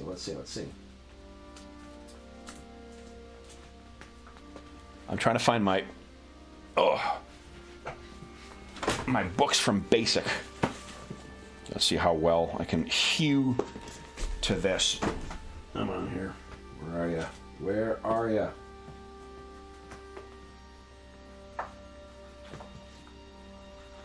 My Basic rule books are unfortunately have not had covers for probably 25 years, so they are not in great shape, and I actually don't know where they are right now. Let's see here. Let's grab this. That's going to fall for sure. But let's take a look here. Let's take a look. We're doing this live anyway, so we fumble a little bit. Okay, so it's not in here. Where on earth did I put them? I must have them stuck somewhere. I don't know where. Nuts. Nuts. Not behind there. Okay. Well, in any event, I distinctly remember from my far long ago when I first read the first encounter we have in the red box basic set is that goblin screaming down the hall at us. So that's what's going to be coming towards us. To give you an idea of what a -1 character is like in comparison to ours, the Goblin Warrior has 6 hit points. It has an armor class of 16. Its attack is +8, and it does 1d6 slashing with its melee weapon, its dog slicer, and it does 1d6 piercing with its with its short bow. So, and remember, so let's just quickly go through a combat round just so you have an idea of how this works. Let's assume that Onyx has snuck up on this thing. So we'll use stealth as our for rolling initiative. So I go down here to stealth. Let's roll the dice here. Roll the dice. Can't roll. Boom. What do we got? We got a 13. Now I'm going to roll for the Goblin. Goblin has a +2 to its perception. I'm just going to use the dice roll here, not the modifier. 18. So that means the Goblin is up first. Goblin, I'm going to assume is going to come screaming down. Let's assume the Goblin is, 50 feet away from Onyx. What that means is the Goblin needs to spend 2 stride actions of its 3 actions, 2 stride actions to move 50 feet to get into a range with Onyx, and then gets to make an attack roll on Onyx. So let's once again I'll use the roller from here. I think I can do that here. Yeah, I'll just use this. He has +8 to hit. Onyx has an 18. Let's see here. Boom. I rolled a 5 to hit. That's 13. So Onyx, fortunately, is able to duck and dodge out of the way. And then it is Onyx's turn. So first thing Onyx is going to do is refresh his memory of that twin feint. So make 1 strike with each of the 2 melee weapons, both against the same target, and it's automatically flat-footed against the second target. Now, unfortunately, because Onyx lost initiative, this thing is not flat-footed. If he had one, because he rolled stealth, he would have been flat-footed. but he's not. So, first attack, let's make an attack roll with his, we'll use Twin Feint. First one is his Battle Axe, which is at his full attack rate. So, oh, why did I open that up? I want to attack. Here we go. So we'll make his first attack roll. I don't know what the difference is here. We'll both, here we go, let's do this. Boom. His attack roll, 7 is hot garbage. That's not good. Unsurprisingly, that is not enough to hit the AC 16, but one of the things you'll notice on here is he has something called a hero point. Hero point you can spend to re-roll your initiative. So let's, or not initiative, re-roll something when you fail. Let's do that. No, hold on.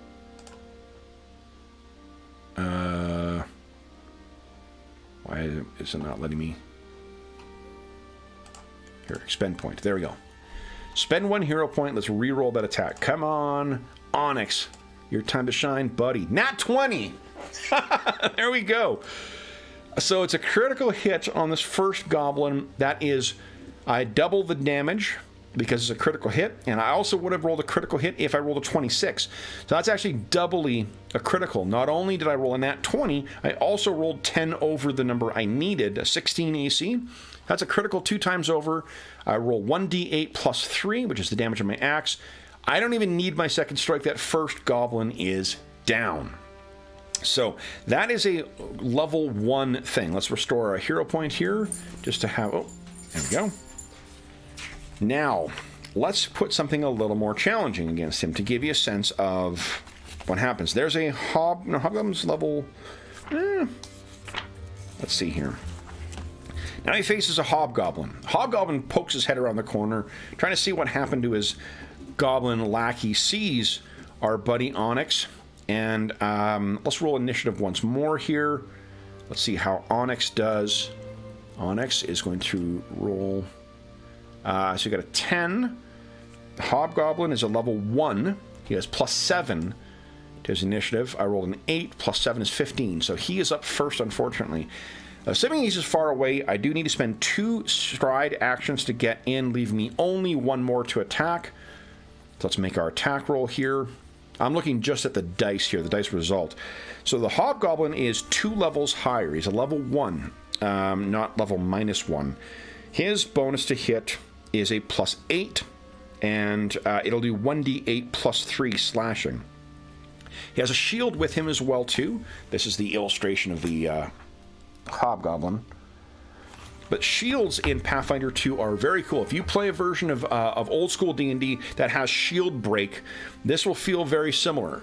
What you can do if you got a shield, and I think knowing that he spent so many of his actions getting up, let's do this. He comes up and he's going to spend his last action to raise his shield. That has 2 effects. One of them is that it gives +2 to his armor class. So his armor class can be 2 higher with his shield up. It also means that he can use that 1 reaction that he has to do something called a shield block. He interposes his shield and it reduces the damage that it takes, or perhaps eliminates all the damage. So the Hobgoblin has gone defensive. They are, of course, tactical and canny fighters. So then Onyx, without the shield, this would be an AC 18 to hit, but now it's a 20 with that shield up. Onyx is going to do a Twin Feint again. He's got no need to spend that other action moving. So we'll make our attack roll here. Boom. What's he got? A 19. So unfortunately, that first attack, bam, hits the shield and is deflected. His second attack is going to be with the, let's arm ourselves here. There we go. That offhand with a mace. Whoops, wrong thing. Now, because it's the second attack, it is going to take a -5 to this. So let's make that second attack roll here. Come on, baby. 14. Nowhere near good enough. So that mace is no good. That leaves Onyx with 1 more action. We could choose to attack again, or we could choose to try and do something different. Now, let's take a look at Demoralize. I think Demoralize counts as an attack action, so it means I would not be able to do it. One of the things that is very cool about Pathfinder 2 is that you can make use of a lot of your skills in combat. Let's say Onyx wanted to knock this guy down, or shove him, or grapple with him, or whatever. All of those things use athletics. It uses athletics to make different kinds of attacks. So it'll using non-traditional, like non-weapon attacks in Pathfinder 2 is very easy to implement and is mechanically quite good anyway. The thing is, all those things count as attacks, so I'll be taking a -10 to my attacks right now. Let's see if I can intimidate, demoralize. It is not an attack. I make a sudden shout, and if I against the will save. So there's something called a will DC. There's no contested rolls per se in the game. If you're trying to attack someone else, then the target number is 10 plus whatever their bonus is in that thing. Hobgoblin's wisdom is a 12, or sorry, is a 2 plus 2. Oh wait, will save is a +5, so I need a DC of 15. Let's make an intimidation check. Try and intimidate this sucker. We rolled. Oh, roll. Come on. A 7. That's garbage.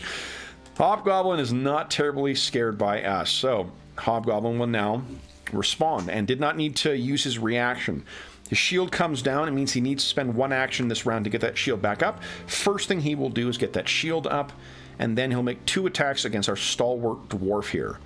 So first attack, and again, you've got +8 to hit here. Let's roll this. Boom. A 3 is not good enough. Now, there are critical hits in combat in Pathfinder 2nd Edition, but rules as written, there is no critical fumble. So if I roll 10 under their target number, it doesn't matter.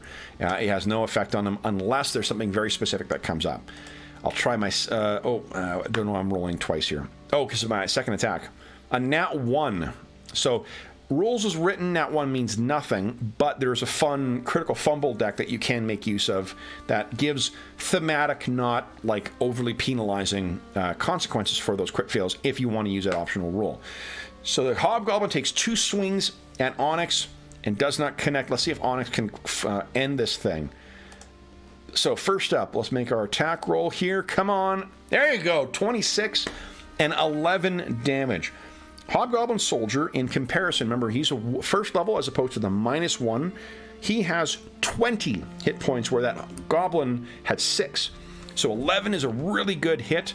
However, the Hobgoblin has that shield up, and he'll get the shield bash in the way. What that does is... shield is 5. So I reduce the damage by 5. That means he only actually takes 6. But once that reaction is done, his shield is down, and his armor class is an 18.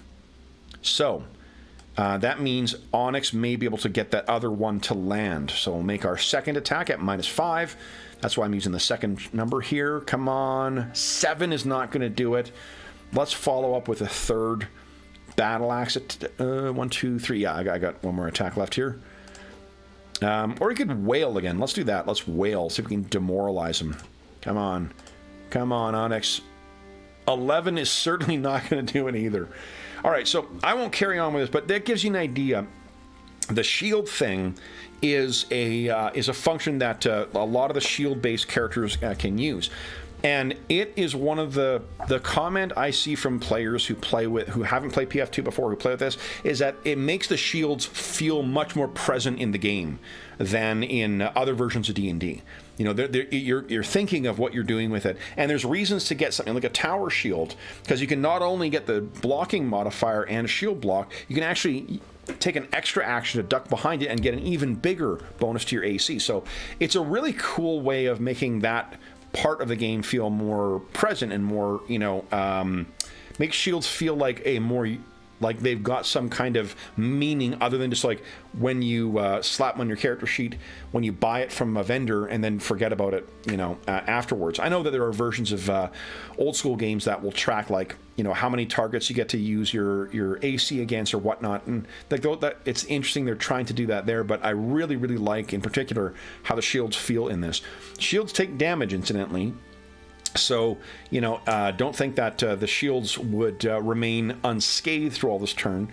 The other thing I'll mention is that, with the exception of the fighter, there's no class that has automatic attacks of opportunity, and most monsters don't have it. So the thing that you see in especially modern games, but I mean, you know, AD&D second and I think first both had a similar function of attacks of opportunity. If you move away from somebody, they get to try and get a free strike against you. This game doesn't have that, or at least it's not a ubiquitous thing. Not everybody can make an attack of opportunity, and what that allows you to do is you can play a game that's a lot more mobile, and you can also, there is a little bit of uncertainty because certain creatures that are more tactically minded, they may have those things by surprise. So it's cool. It gives a little bit of uncertainty to when you're making those decisions against monsters or adversaries you haven't fought before, but it's pretty great. Other than that, if I did manage to get a hit with a sneak attack at some point, and I don't need to do that against a, what do you call it, once per round, I don't need to do it against something I'm backstabbing. It's just as long as it's flat-footed, then I can get that extra damage. So flat-footed can come from flanking, it can come from doing a feint, which I could have done with like Intimidate or whatnot. I think Demoralize makes you flat-footed as well. See, so that might be another way of gaining access to that extra damage. Also, being flat-footed reduces armor class by 2, so it makes them easier to hit. Demoralize, demoralize, demoralize. It's not in here, not on the DM screen at least. But in any event, that's it. So that is how combat would sort of play out. With a small thing, a large thing, and again, let's go by one other thing in the basic handbook. In comparison, an ogre is, where is he here? Ogre. Here we go. An ogre is a 3rd level adversary. So by comparison, AC is a 17, so not quite as high, but still quite tough. Hit points is 50 in comparison to the 20 that other characters had, that the Hobgoblin had, and the 6 that the, what do you call it, the one Goblin had, plus 12 to hit, and does 1d10 plus 7 damage on a hit with its Ogre hook. So you can see that the AC still is not, because an ogre is generally not going to have as much armor on as, say, like a hobgoblin warrior, or be as agile as what a little goblin warrior is. Its big bucket of hit points is one of the ways it makes a difference, and its big bonus to hit. The goblin and the hobgoblin needed to roll on a 10 or 11 just to hit Onyx, and the likelihood of getting a crit on him was very low, probably a nat 20, and that's it. The ogre has a plus 12 to hit with his melee weapon, which means a 6 or higher is a hit, and a 16 or higher is a critical. So that is a much... 16, is that right? 28 minus 12 is a 16. Yeah. Friday night. Math is not my strong suit.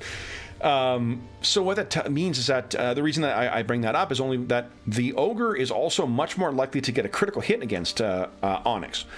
And while you wouldn't throw an ogre, against a single first level character unless you were very, very cruel and the player had done something to really deserve that, it would make for a really cool fight for a bunch of allies.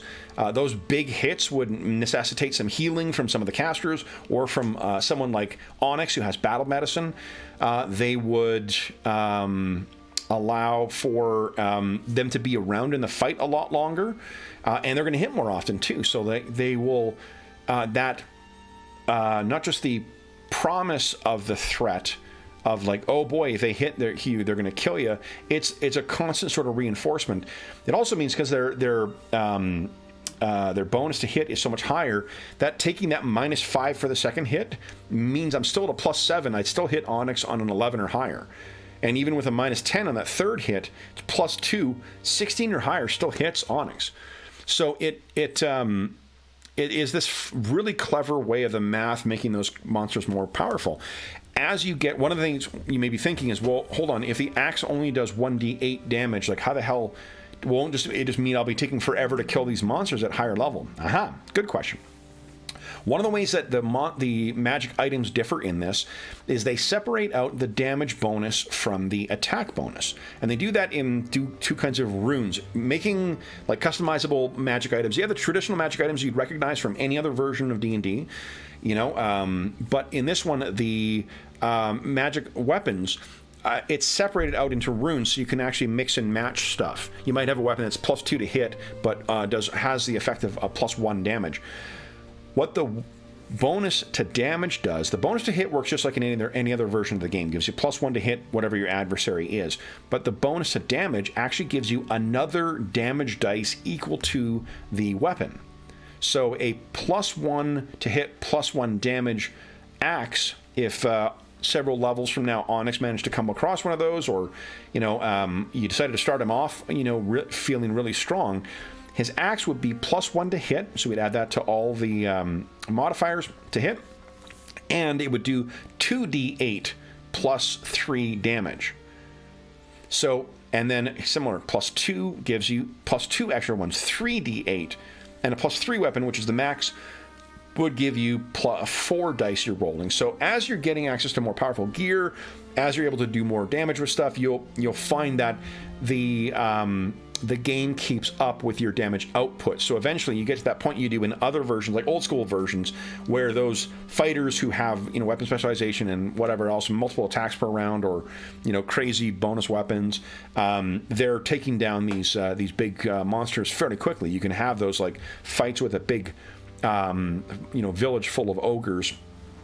And the clever thing with this game is that the math takes care of that for you. So that is Onyx at first level. Let's just do one quick thing and show you what happens when you gain a level. So let's say Onyx has done some adventuring here. When he levels up, let me go to my classes. We'll increase his level here. Boom. Now what we need to do is we get a class feat. Remember I said feats, think of ability. So I get a new ability with our class, and we can select from first level feats or second level feats. So our second level feat, I'll do this fairly quickly here. Brutal Beating. The brutality of your critical hits shakes your foe's confidence. Whenever you strike with a critical hit and it deals damage, they are frightened 1, which means they run away. That's pretty cool. Quick Draw.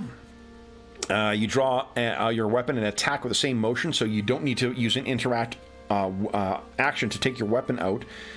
Or Strong Arm. When you strike with a thrown weapon, it doesn't use thrown weapons. That's not really helpful. I'm going to take Quick Draw because he always wants to have 2 weapons out. So I never want to waste more than 1 action to get that out because he's a dual wielder. So we'll get that here. Add and close. Skills. We now, remember I mentioned that there are expertise. Expert gives you another +2. We now get to select another thing to bump up. Stealth is a logical one that we could pick. But also Intimidation is pretty good. Let's go with Intimidation. Try and get a success in that shouting at the Hobgoblin next time around. And the reason that the trained expert, master, legendary also matters is because certain feats, they're not gated by like having X amount of skill points, but certain things are gated by your level of proficiency. You might need to have an expert training in, say, like there's one for medicine that at expert level of medicine you get to like treat up to 3 people at once when you're doing your like field hospital, you know, first aid after a fight. If I didn't want that, I could always just, you know, I could take stealth instead, but I think Intimidation is pretty cool for him. We also get another skill feat here. And now that we've got expertise in Intimidation, look at this. This suddenly has opened up. Because you can see it says we requires Strength 16 and requires Expert in Intimidation. In situations where you can physically menace the target when you coerce or demoralize, you gain a +1 circumstance bonus to your Intimidation check, and you ignore the penalty for not sharing a language. If your strength score is 20 or higher and you're a master, it's increased to +2. So this is one of those rare ones where there is a situational math modifier to it, but that is pretty cool. In the same way that we you know, we're scrapping away with a hobgoblin. I think if we were wanting to, narratively speaking, justify that bonus, I mean, you know, nearly or hitting that thing so hard he felt it through his shield, that definitely feels like he's physically menacing, so you could get that extra bonus. So that sounds pretty cool. That's it. You get more hit points. Like, we'll take a look. His hit points are now 28, and that is determined by his class, not by his ancestry. And then as you go up, you get access to new things. Your ancestry will give you some stuff sometimes. Your class features will give you some stuff sometimes, and you'll be able to select class feats sometimes. And again, like, there, you don't need to really suffer over. I think the feeling that some players have is that they need to, you know, suffer over all the different options that are available, pick the very right one for it. You can always retrain. That's all of your feats. So looking at, let's just take a look at what Onyx's feats are here. Let's go back to the building here. Feats. If I decide, you know what, this intimidation build, it's not really working for me, and we can swap that stuff out. We can a week of downtime or 2 weeks of downtime, we swap that stuff out. Now, a lot of games don't have a formal mechanic for downtime. One of the ways where, you know, I guess first off, in old school games, you will recognize that the game already separates itself out into at least 2 different types of phases. All old school versions of D&D I can think of, and as well as every OSR game, makes a distinction between rounds and turns. Turns are usually 10 minutes. The game, Pathfinder 2, has a very similar mechanic. There are technically 3 modes of play. There is the encounter mode, which is just combat. You're tracking round per round, and it's 6-second rounds in Pathfinder 2. You can track exploration mode, which is usually like anything from like every 10 minutes is an action to hours to, you know, half a day.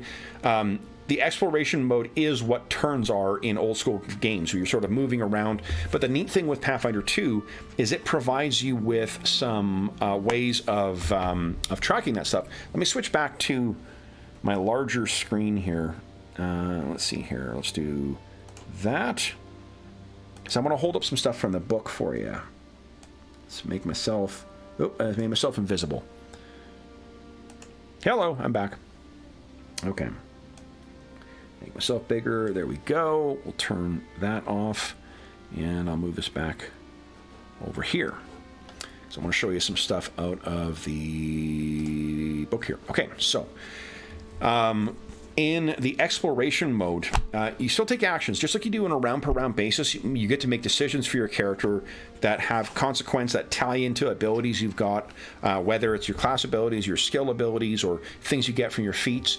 This is the exploration mode, and you have different decisions. So what you choose to do for that will help with the transition. For one, it'll help with things that happen in the exploration mode, so as you're traveling over land, and as you transition from one phase, from the exploration into combat.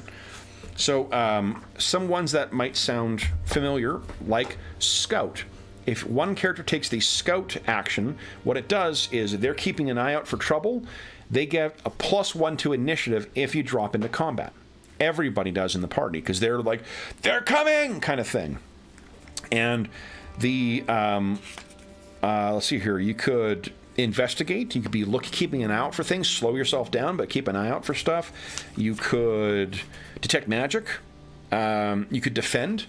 If you want to make sure that, like, against arrows or against ambushes, you know, those goblin arrows coming from the darkness, you want to keep your AC up as high as you can choose to have your shield up. You can defend. That's the action you're taking. So those are the actions you take in those modes from like 10 minutes up to a day or whatever. Some of them, you know, you're not going to keep your shield up for 3 hours of travel on the road. You'll get exhausted. Similarly, you can't keep detecting magic all the time. You'll get exhausted. And there's rules for that to prevent that kind of like silly use of the rules. But there's also a bunch of other, like learning a spell, impersonating someone, gathering information, tracking. You know, all that stuff happens in the exploration mode. So there still is very much that like overland travel, journeying kind of mechanics that are going on, but it's not the round-to-round stuff that you see in combat. And then the third mode is the downtime mode. And that's where you're doing things like retraining feats or recovering, sleeping somewhere comfortable so you can regain more health more quickly. Healing in this, old school players will be happy to know, natural healing is brutal. You need to get someone to help you with it. But what the game assumes is that you are going into every fight with unless you are doing like a dungeon where there's a gauntlet you're facing where you don't have a chance to catch your breath. If you have your chance to catch your breath, you will be able to you will be be able to go into combat with full health. If you got somebody who can use first aid and you got time, or you got someone who can lay on hands and you've got time, then you're going to be able to go into every fight where there's a gap between with full health. And that doesn't matter. That doesn't make you invulnerable. Turning back to our example of Onyx, remember Onyx at first level had 19 hit points. If one of those goblins got a critical hit on him, like he did on the goblin, he could be downed in one hit. So the game is a lot more precarious than what you would expect from from a more modern game. But the thing I like, and for this is just a strictly personal thing, and I'm not intending this as a edition war, but the thing I like about Pathfinder 2 that makes me like it more than 5th edition as far as like options between modern games are, Pathfinder 2 at first level, you have access to the full game, and it feels like you can design adventures and run adventures with the same level of complexity and different options and making use of different skills and stuff like that, and having interesting fights because of the different, using those varying power levels to get the experience in the fight that you want, without actually killing the characters. The characters are more durable, but there is the risk, and when you hit 0 hit points, you don't die automatically, but there's a penalty. If you don't like that in 5th edition, people go down and up and down and up without any penalty. This game has something called the wounded mechanic. If you go down, you begin gaining a condition called dying, and you gain one usually, depending on your roll, each round. If you are healed up from 0, you gain a condition equal to whatever your dying score was of wounded. And if you go back down again, that translates into dying. Once you hit dying 4, you die. Half orcs can last a little longer. They're a little tougher, but if you're any other ancestry, you die. So if your character's up and down and up and down and up and down, there is a real risk of that. You can't just let your characters constantly get healed up. And the critical hits are always a risk. Their combat is never a certainty. Even if you think that there's no chance of the characters hitting you, 5% chance of a crit every attack means, especially if there's multiple attacks, means that it is a dangerous prospect. You need to be careful. So if you like the lethality and the danger that comes and the fear that the players get with the prospect of combat, you get that in this game. You can also... Now, one of the things that a lot of old school players sometimes, I think it's people who don't actually play a lot of old school games who more talk about old school games, but they talk about the random encounter tables, Oh, I like in my game that I can have a random encounter table where at first level they may run into a manticore. That's fine. If you look at any old school modules, there's almost none of them that do that. Because that's just like, where the hell is the fun in stomping characters? Random encounters and encounters that are slightly more difficult, or things that characters need to run from, that is completely fine. But the idea that every one of us who played old school games or play old school games don't have any sense of what's fair, or that any of the modules, even AD&D first edition modules, that they didn't likewise, on a first level of dungeon, you're not going to run into an elder, dragon. So there is, I mention that only because it's something that it bugs me about when people talk about what old school play is. I don't think that's an accurate representation, but also the same level of like, okay, I need to keep this in the range of like, boy, you should run to, you guys are going to curb stomp these things and fit your random encounters within that. You could totally do that in this game as well, too. Completely.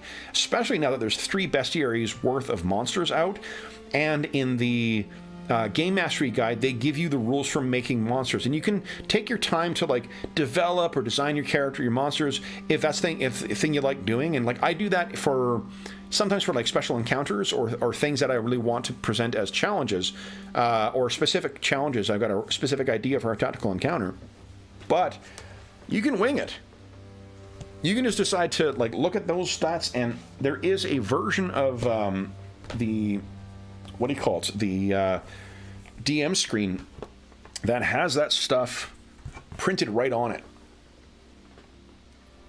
So even if you need to make up stuff on the fly, or you want to add in something a little different from what you've got, I think, yeah, you know, sometimes if you're new to the game, you might want to wait a little bit just to get a little more comfortable. But I mean, if you're like me and like, fuck it, there's no way of learning by, you know, other than doing, you can certainly do that. So if you want to, if you don't find the rules for, say, I don't know, a specific type of, you got in mind a goblin who throws sticky bombs or something like that. If you can't find a monster to easily reskin from the book, you could easily come up with those rules using the Game Mastery Guide or those things. And again, all the rules are online for free, so you don't need to necessarily purchase the book. Though, I mean, I love my books. The Pathfinder 2nd Edition books are awesome. There's chock full of great content. There's the ones that are core stuff, like the monster books, the setting, the class books, the Game Mastery Guide. All of those are really, really cool. So anyway, that's I got lost there. The downtime mode. Downtime mode is still an actual thing. You can also like earn money during the downtime, create forgeries, craft magic items. All that stuff is stuff you can do during the downtime. So when I say like, oh, you can retrain your skills, your feats during downtime, that's absolutely something you can do. So getting back to before I got diverted by this whole thing about different modes of play, you don't need to suffer over the selections you're making, especially for feats, because you can always retrain them. If you don't like the way your character is working, you can certainly do take some downtime and rework it. It is expressly said in the rules that you can do that.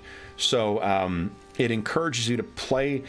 Or if your character, like, you know, say you stumble across some cool magic item, you're like, man, I really want to be using. Like, let's again, like, we'll use Onyx as an example. Onyx gets a little further into his development, and he's now hyper specialized with axes, but then I find a really kick-ass dagger, and I'm like, oh, you know, I think I'd really I think I want to try and, you know, have some more mechanical bonuses with that. What it would represent, like, narratively, it would be Onyx training more with that dagger, right, than he would with his axes or whatnot. But mechanically, you spend a couple of weeks in downtime, you know, a month between adventures, or however your DM is choosing to track time, to just, you know, take out the feats and reselect them where you want. And I think that is really, really, really clever, because it allows you to have, it allows characters to try stuff out, players to try stuff out, and if it doesn't work, they can, you know, there's no penalty to it. I think that's what some people did with like 3rd edition and other things going, you know, 3rd edition 3.5, but it's great that this is it's expressly said to be part of the rules. So you don't need to worry about mastering your character in one perfect build from 1st to 20th. You can just play and see how it goes. And that to me feels very old school as well, in the sense of you play to see what happens, and your character is shaped by the things that they encounter, the things they find, and defined by those, you know, those activities. The other thing I'll mention is that the skill mechanic, I mentioned how robust the skill mechanic is in combat. The nice thing is with the skills, you can use those, they call them, what do they call them in this game? Skill challenges is what they were called in 4th edition D&D, but they call them subsystems in this. As soon as I pick up the book, that's always the way it works. Subsystems are a set of rules introduced in Game Mastery Guide, but again, they're on Archives of Nethys for free. What it does is it allows you to add some game mechanics. So think of, in the old school games, a lot of like the mini games we had for things like survival or for like reactions or whatnot. We don't think of them as like skill challenges or whatnot, because no skills were necessarily, our skills were rarely involved with them, or if they did, only peripherally. Like the Wilderness Survival Guide, your proficiencies do have an effect on it, but they're not determinative of success or fail. They're determinative of yield of things. you can use those subsystems to do similar types of things, tracking people over land, but you can also make use of them to do other cool things and allow characters to roll dice and to have game mechanics involved in other aspects of stuff. Chases can be extraordinarily fun in the game. In our most recent session of Spires of Paradar, the game I run on every alternate Sunday, we had a terrific example of a chase. Lots of chance for the characters, the players, to be introducing stuff and role-playing really well. Very much, honestly, like a more like a story game type thing, but it's the type of loose structure that players get to operate in that reminds me of old school combat. What it allows you to do, it could also be research or like trying to track someone down or, gosh, infiltrating a spot. You can like make it like a heist, like a heist movie kind of thing. And you don't have to do that for everything. So if you want to do it in that strict, like simulationist way that most old school things will do, you can absolutely play it that way too in encounter mode. But if you do want to try and change things up and have a different type of experience or just get through things faster, make it dramatic, make the players actually play a game where they're rolling dice and adding things in and making use of, abilities on the character sheet, you can design it that way. You can design it by making use of the skill system. And that's the specific reason why I chose to make use of that PF2 for our war story. I knew I wanted to spend more of the time role-playing and chatting and stuff like that, and you can absolutely choose to ignore that in certain scenes or to use it to use those skill systems to set up the scene and then role play through it, just as if you were rolling a random reaction, and then using that to dictate how the players are going to interact. But it's really great, it really adds another level of possibility for you to design stuff for, and allows the players to play the game more too. They're making use of mechanics and whatnot to and abilities their characters have, be it feats or whatever, to so I'm resizing myself to fit in this thing. Hello, there we go. Yeah, it's just great. It's another one of the things I absolutely love. It reminds me of some of the things we used to be able to do with 4th edition D&D, which regular viewers of the channel will know I'm a big fan of. But I actually like this better, I think, because it is a little closer. The gap between the traditional gameplay and that kind of skill challenge stuff is not quite as big of a gulf as it is in 4E. Combat in 4E is so tactical and so much of its own set of rules that it's the transition from one to the other is very difficult. Yeah. So that's that. I'm making over 2 hours right now. So I said I was going to make a couple characters, but I'm not sure that's necessary to go through another character generation unless the chat really, really wants to. What I will just point out is spells.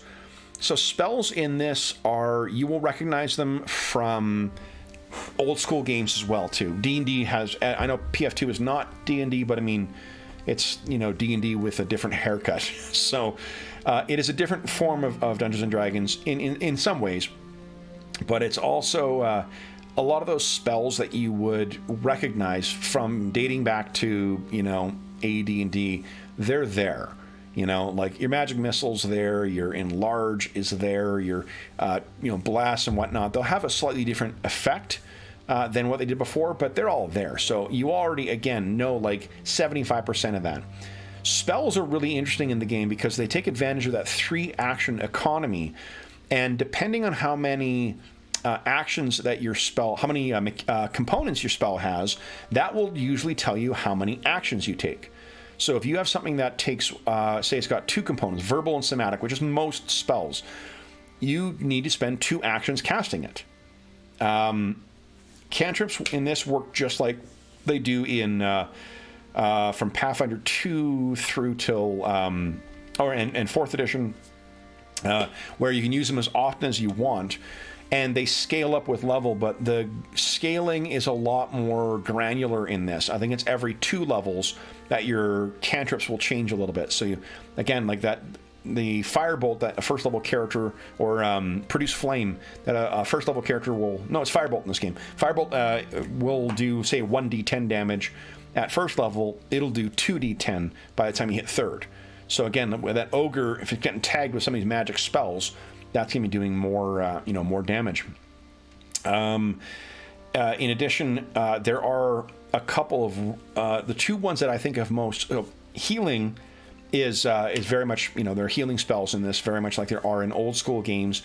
But rather than having the way 5th edition chose to sort of differentiate different kinds of healing was, and I don't remember what they are. There's the Cure Wounds one, which one of them targets one person, one of them can be a burst, and something else. Healing Word, I think it's called. In this, there is a Cure Wounds spell, but what it is when you cast it, the number of actions you spend casting it tells you how, like, the effect of it. If you spend one action casting a Cure Wounds, you touch someone and you cure for 1d8 points.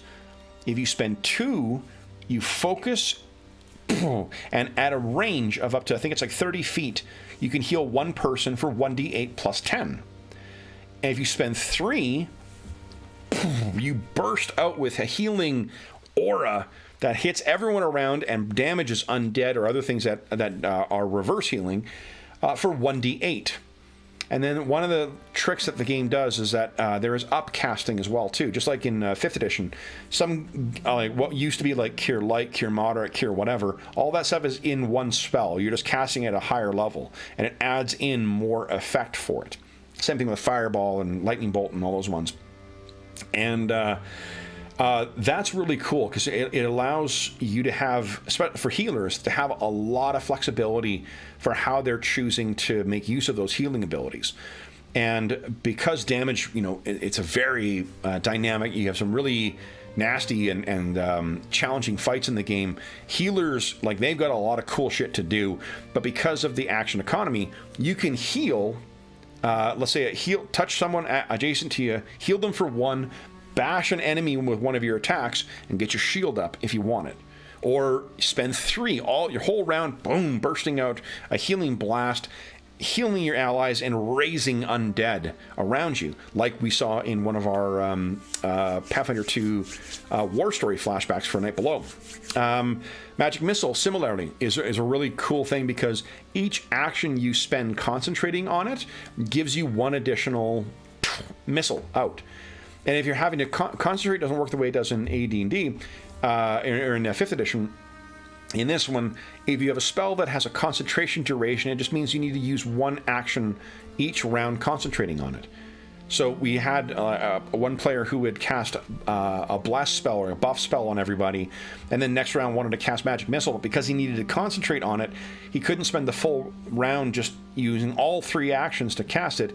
He had to use two, so it meant two missiles going out instead of three. And there's a couple other spells that work that way, and the leveling up of stuff just by using higher, casting slot.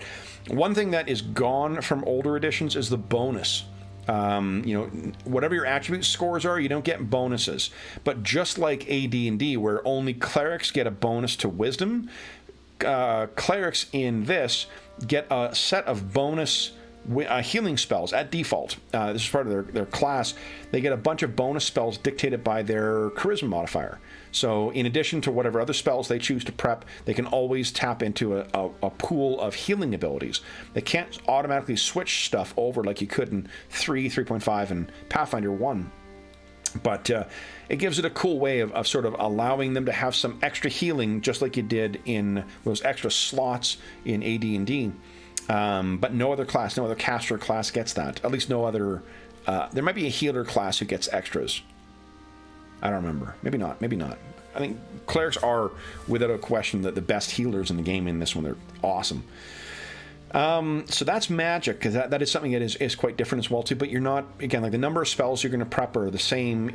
Wizards memorize spells just like you do in AD&D, just like you do in basic D&D.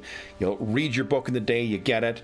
Wizards often have an ability, as long as they can rest for like 10 minutes, they can recover one of those cast spells, and they've got an ability called at least, well, one of the things you can take is something to restore one, one casting of your highest level spell. But that's an option that you can pick. Other than that, I mean, I think that's the core of the game. So the task resolution we've gone through, skills we've gone through, character generation, the types of... So I mentioned and restricted myself to the to talk mostly about the stuff you see in old school. Let's talk just quickly about some of the things that go beyond that in the game. So I mentioned that there are goblins in the game as a player character race. Between the time the game came out 2 and a bit years ago and now, there have been an enormous amount of other books that have come out that have added a bunch of other races, just like you see in D&D. Ancestries, I should say.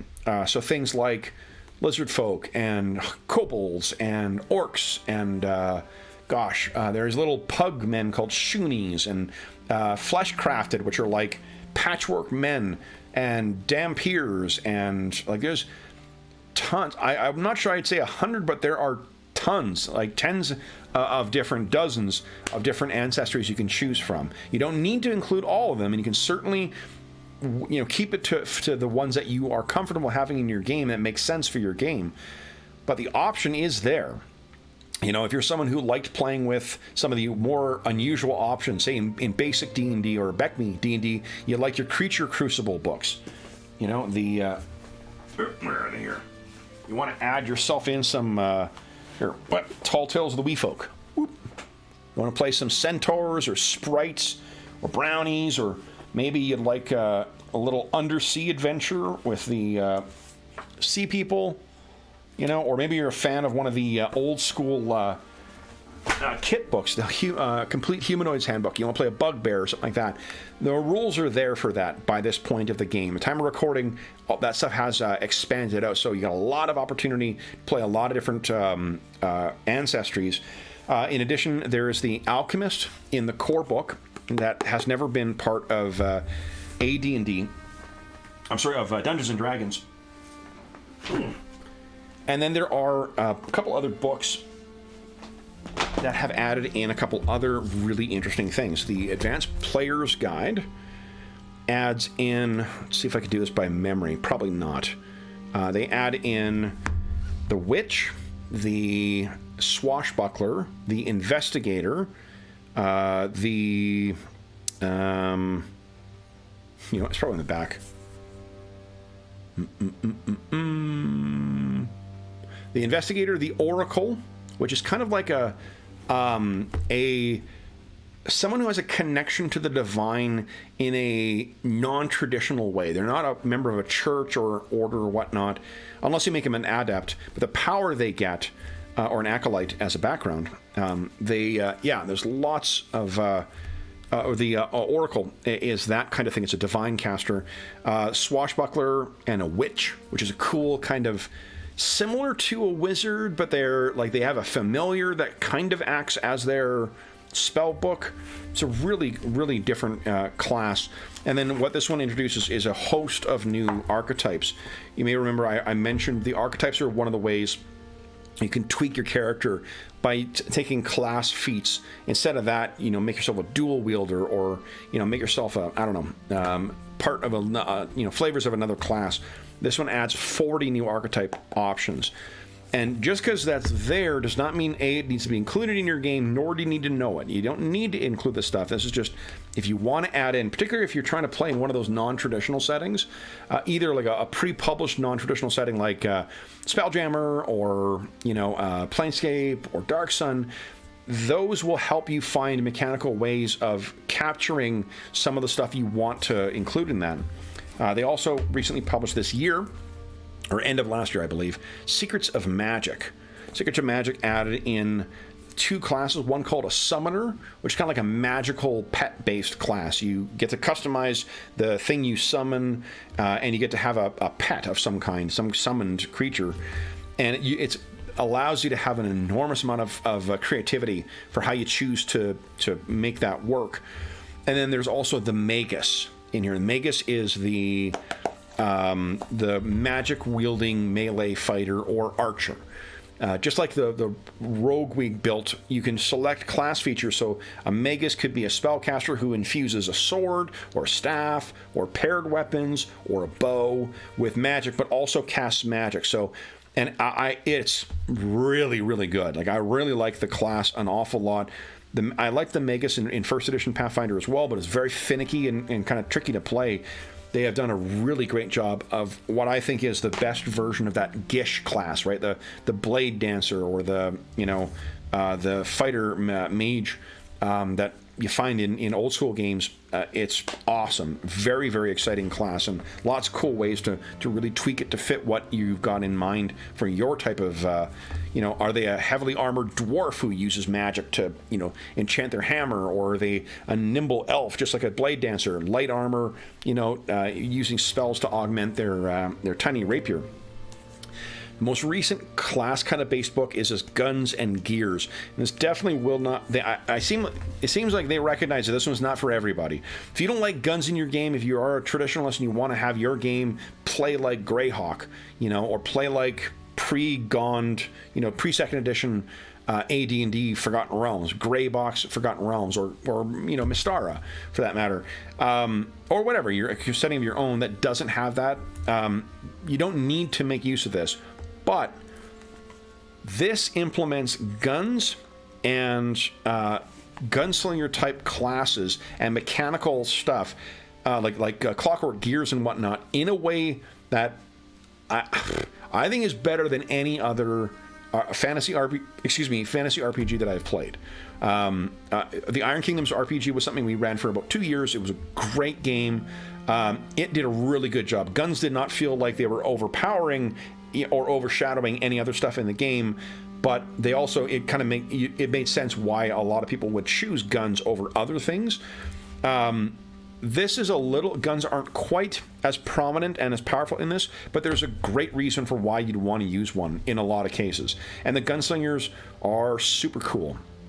Just like the other classes, you get to have a way of customizing things, and they are balanced, so they don't feel like they're going to overshadow everything else. The other thing this game introduces is this really cool class called the Engineer, which is like, if you think of Tinker Gnomes from Kender, or Tinker Gnomes not from Kender, Tinker Gnomes from Dragonlance, from Kryn. They have, what the class is unlike the Artificer from D&D, from third edition, 3.5, 4th edition, and 5th edition now. The Engineer is not a magical class. It is a non-magical class that is strictly building really wild and crazy inventions.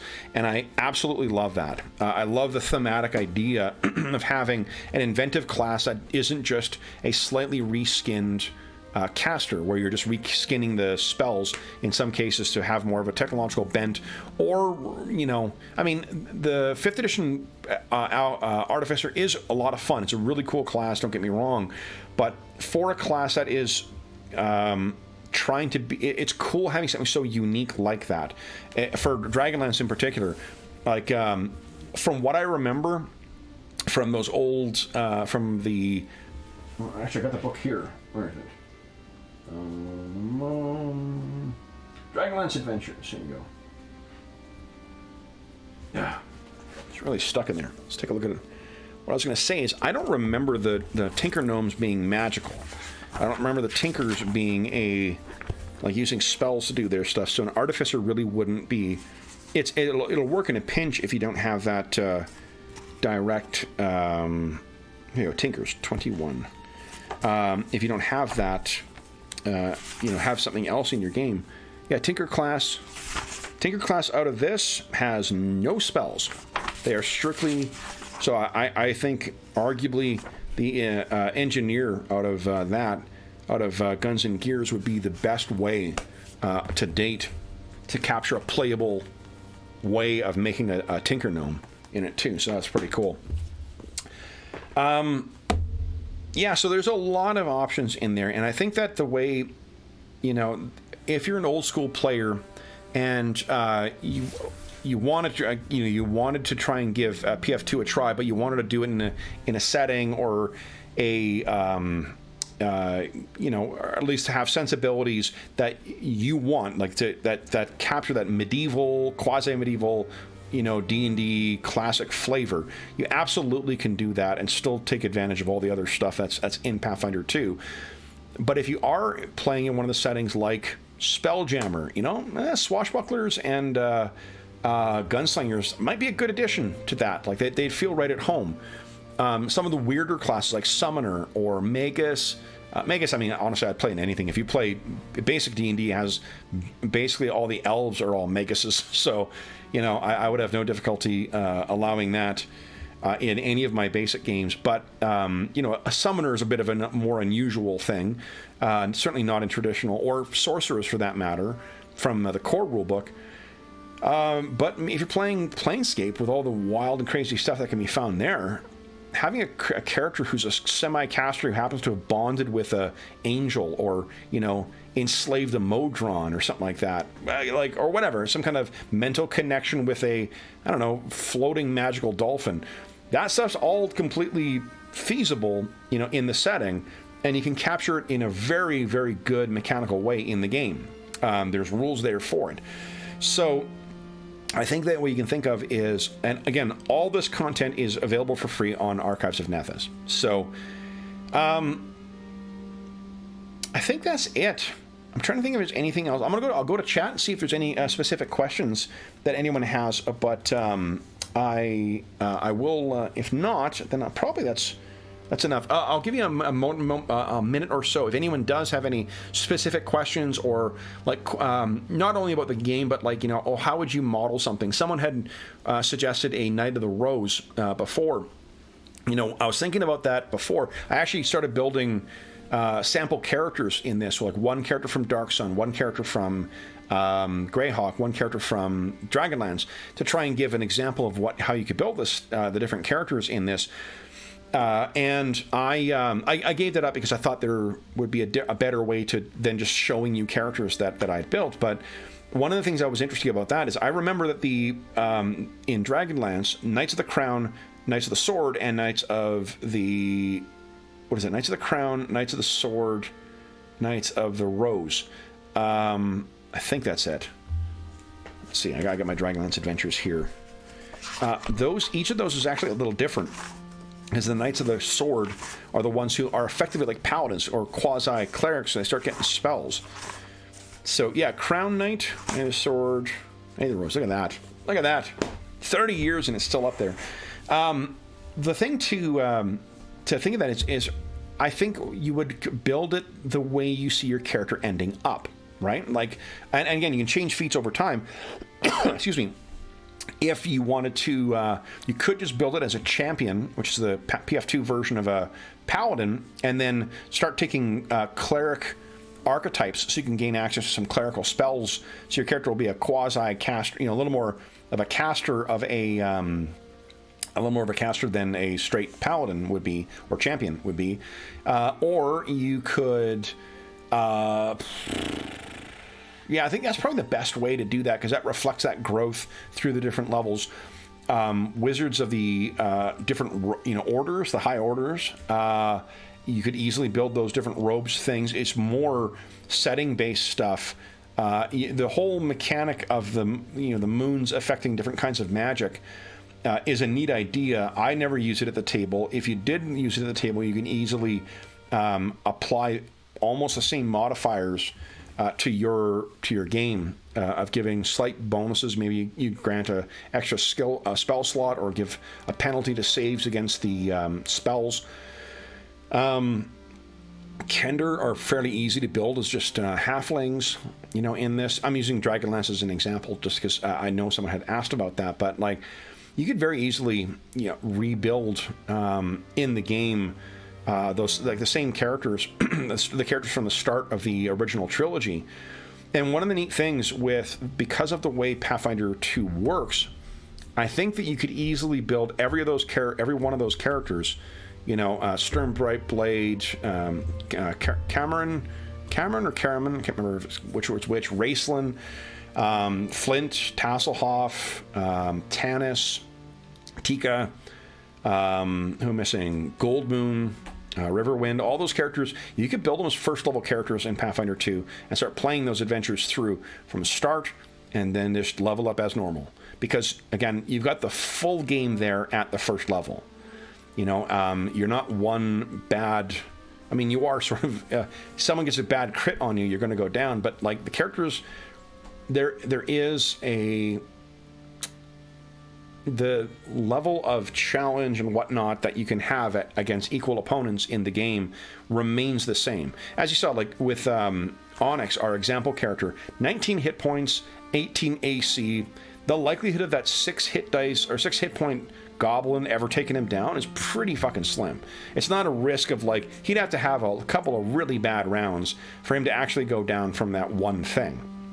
The reason I mention that is because you can play with a lot more, you know, you don't have to limit yourself to these very small encounters to start with. I think of the things that happened at the start of that novel when they meet Viewmaster Toad and all that stuff is stuff that you could easily model in the game, and it might be an interesting exercise to have characters generate some low-level characters. Actually, you know what? And another thing, this is just a non sequitur, but in that world from the start, there were no gods. You know, at the start of the thing, that throws a wrench in a lot of versions of D&D. It would not be the same problem in this because of first aid. Your battle medicine, you would need to have characters trained in that stuff, but because you can use battle medicine to heal in combat, you're going to have to. The DM would have to be a little more cautious with what they couldn't, you know, be throwing so much stuff at them that they're taking, you know, they're going down all the time. You know, where they're needing to heal half their hit points or something like that in a quick switch. But because you can use first aid to heal characters up after fights, you could run that and have a really, really great experience right from the get-go, and easily model through most of that module all the stuff that I'm gonna have to pull it out. I think that's a really interesting idea. Anyway, so let's see if there's any questions here. Does not appear to be. Oh, thanks everybody for joining. Thanks. Hope everyone's having a great Friday evening. Let's see here. Lord Soth. Yeah, there's a Grave Knight in Pathfinder 2, so you could easily build Soth quite handily in this. Let's see here what we got here. Well, hi everybody. Okay, so it looks like no other. Oh, here I'm not sure if this is change. Oh yes, thanks Wayne. Yeah, so the games, I will say for those who are curious about who are new to the channel, yeah, they're like normally the games that are our longest kind of ongoing games at present. We just finished up a 3-month what I call a war story. I like to run sometimes flashbacks or, you know, in the same campaign world, or, you know, stories in different parts of the world, and I often use different game systems to do that so we can have a little change of pace. But our longest running campaign on the channel is an AD&D 2nd edition campaign playing through Car Sergeant's classic Night Below campaign. I love the Night Below. We're 152 sessions into that campaign at present, and yeah, I'm still going strong on that. That's every Wednesday night we play that. I also run AD&D 2nd edition every second Saturday morning, playing the Legacy of the Crystal Shard campaign. It's sort of a quasi that plus Rime of the Frost Maiden mashed together and kind of made into my own thing. We also play a Pathfinder 2nd edition. We play in my own custom setting of Spires of Paradar, a coal punk city of occult conspiracy and magic and whatnot, every second Sunday morning. And Friday nights we've been playing Starfinder, but that's been tricky trying to get people to back, and we've been playing some Dangerous Journeys in that lately. We dabble with a lot of different games. I run old school games, I run brand new games, I run, you know, a wide variety of different things. Cult Divinity Lost is coming up on Saturday, and tomorrow morning, my time, we're creating characters for a short campaign playing R. Talsorian's The Witcher RPG, another really cool dark fantasy game that I'm really excited to play. But I mean, of those, I love a lot of different versions of D&D. AD&D 2nd edition is my favorite of the old school versions, and Pathfinder 2nd edition is honestly up there with one of my absolute favorite games to run right now. It is so light on its feet when you're at the table, and it has great mechanics that you can rely on. You're not worried about like, oh, a character built XYZ thing, so now that my thing is broken, or I made my encounter too hard or too easy or too whatever, or even that I can rely on random encounters. I can design a random encounter table and not worry about accidentally killing the characters because the math doesn't work or something like that. I've used Pathfinder 2 to run everything from our barrow maze, an old school dungeon crawler, to our very roleplay heavy, investigative thing in Spires of Paradar, to a mix of fighting and talking and travel and whatnot in our barrow maze, in our Night Below war story. I've run a lizard man one shot where the characters were just all members of a lizard man tribe who were trying to stop the people who were stealing their sacred artifact. It's an incredibly flexible game, and you can really capture whatever. I haven't even talked about the house rules or the rules that you can use from Game Mastery Guide, which again is also on Archives of Nethys, to tweak the game to make it more difficult or more easy, or if you want to have skill points, you can do that.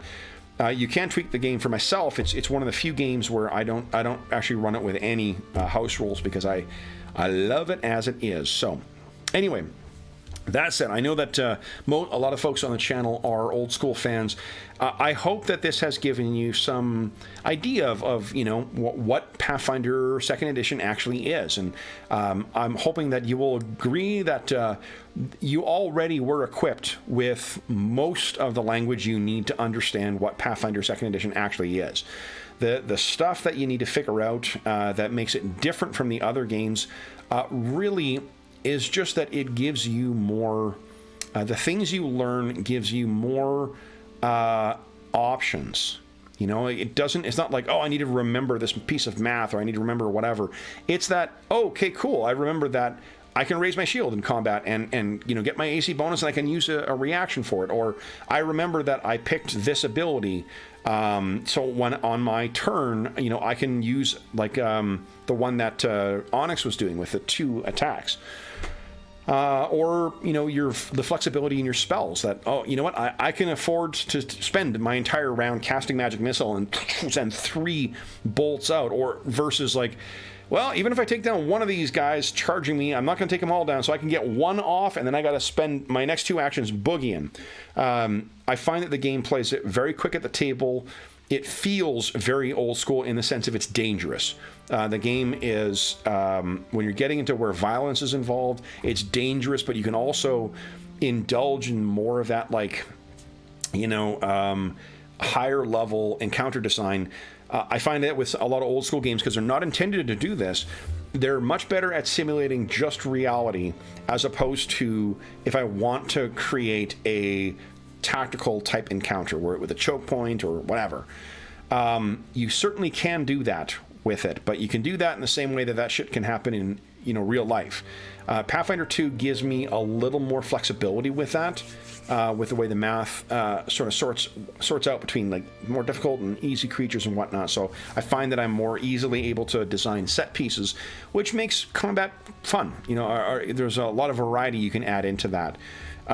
Without it becoming like what 4th edition was, which was, the combat simulator component was just completely different from the other. So anyway, again, there's a link down below to the Archives of Nethys, so you can find all the rules on this. And I noticed they've added a section right at the top that says new to Pathfinder 2. So if you happen to be new to Pathfinder 2 and you do want to check out a little bit more about it, they've got a section that will help you with that, which is great. As is always the case too, if you have any comments, questions, or concerns regarding this introduction, please don't hesitate to leave a comment in the comment section down below, and I'll endeavor to reply in a timely fashion. You can also find a link down below to the Dungeon Musings Discord server, where we have channels dedicated to this game, every other game we run on the channel, as well as a bunch of other great stuff. So a ton of great people over there, a ton of great conversation. You are more than welcome to join us over there.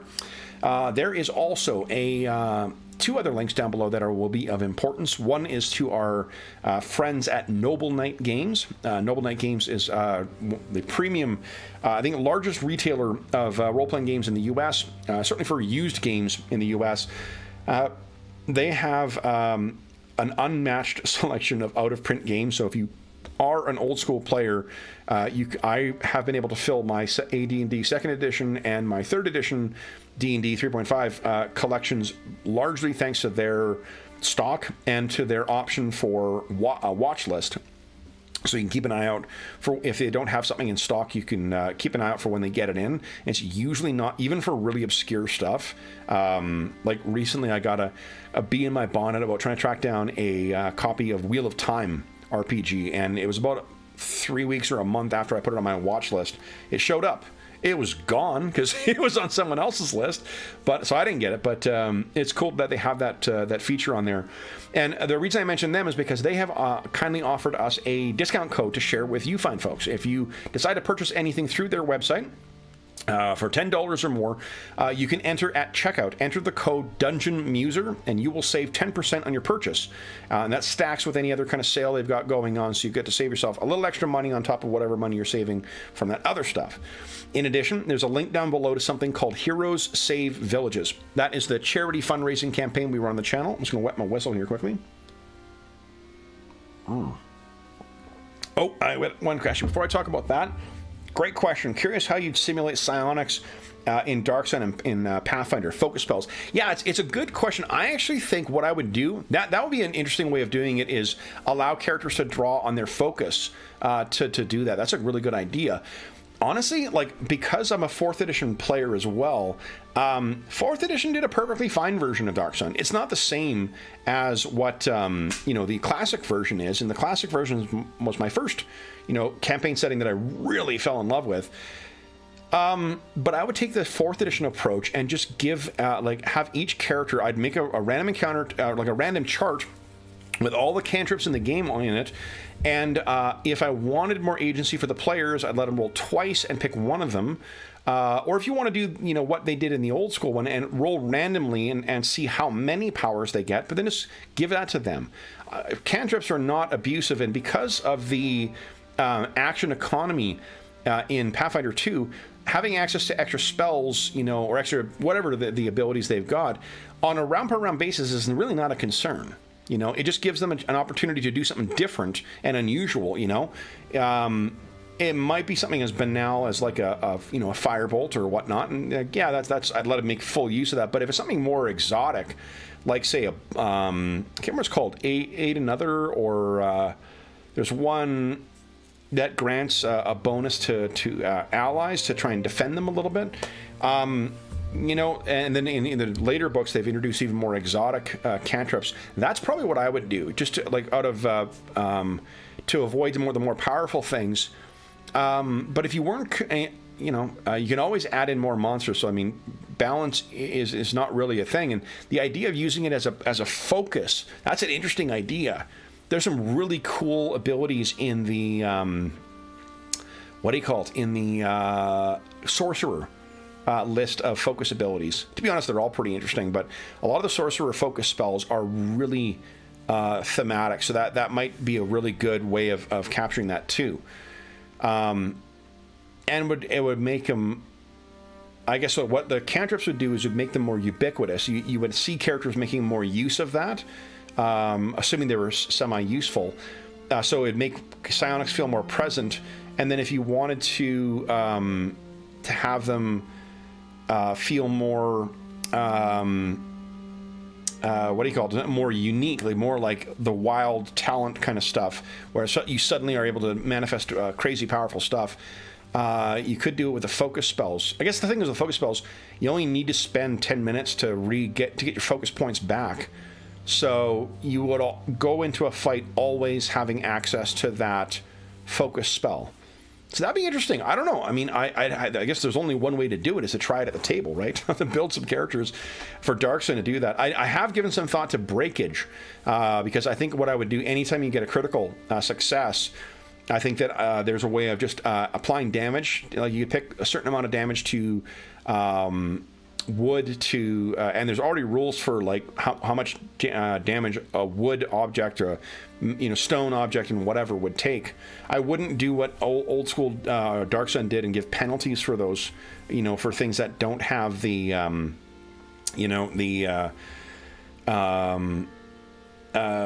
aren't made out of iron because like that just was weird to have those penalties, but then you had higher stats to sort of, you know, so it all evens out in the wash. What I'd probably do instead for that is treat all weapons, like, unless it says otherwise, treat them all as you know, as standard weapons, but with a lot less, a lot lower damage reduction and a lot less hit points, and then treat any iron weapon as with the rules that they have for adamantine, because they've got that in here too. So like, your swords made out of iron would be way tougher. You know, your armor would be significantly tougher, so you'd really feel the difference between an iron weapon and like an obsidian sword, or a, you know, a wooden spear, or a wooden hatchet, a stone club. That iron would really feel different in it because of it's made out of adamantine. But yeah, that's an interesting idea, though. I think I got to think about that and play. I don't think what I would say is that I wouldn't be worried about the game balance of it at all. Of taking that approach, because it'll scale with level anyway. That you're not giving characters, or in theory, you wouldn't be giving characters like. I'm trying to think here, like because there are tiers of different abilities you get access to in each of those classes that have focus abilities. That would be a really interesting way of doing that. Yeah, that's cool. So I now have two to-do tasks for me: Dragonlance for PF2 and Dark Sun for PF2. That's a really good idea. Good question and good answer. Thanks. The only Pathfinder I played was Goblin Sorcerer.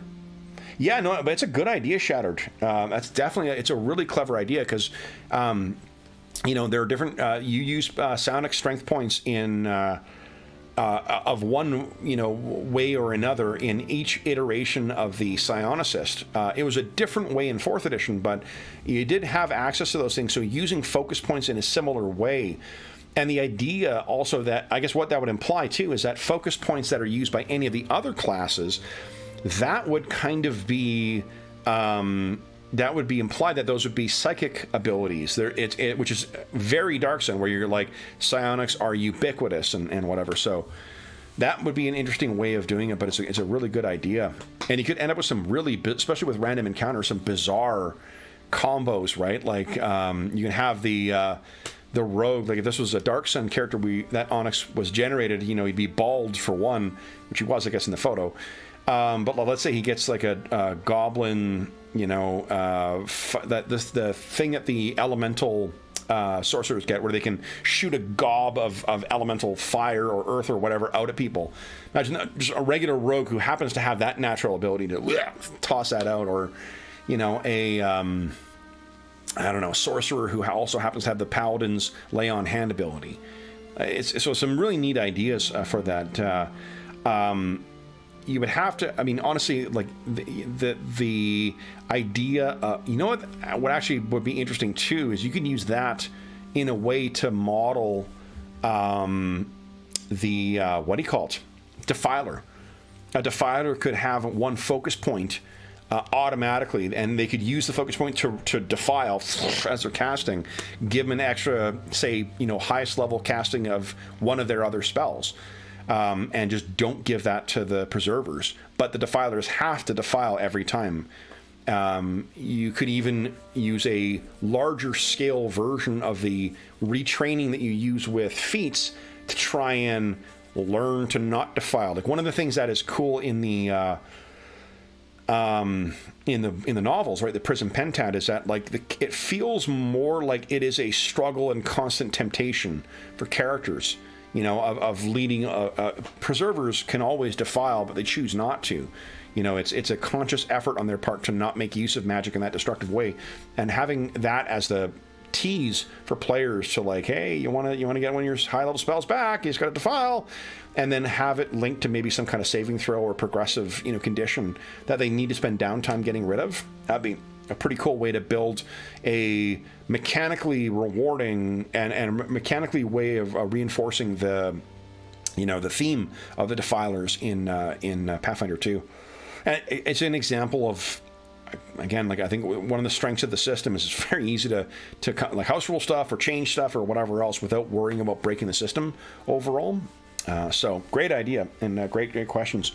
So then with that, the last thing I will say is the last link down below, it is something called Heroes Save Villages. That is the charity fundraising campaign that we run on the channel. It benefits the SOS Children's Villages International Charity, a really great organization active in over 130 countries, benefiting over 80,000 orphan and abandoned children, including an ongoing relief effort in Ukraine due to the, at the time of recording, the Russian invasion of Ukraine is still ongoing. And every dollar that is donated through that link goes directly to SOS Children's Villages International. None of it goes to the channel. None of it goes to any other middleman. It just goes to help out those kids.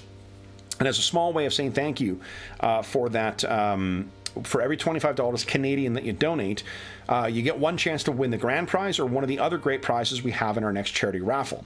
The grand prize is a copy of Beadle and Grimm's Platinum Edition Wild Beyond the Witchlight adventure. It's a massive, gorgeous, deluxe box set version of the 5th edition adventure of the same name, complete with a ton of extra handouts and miniatures and maps and, you know, extra adventures, DM screen, DM hangers and whatnot. It's just a gorgeous, gorgeous product.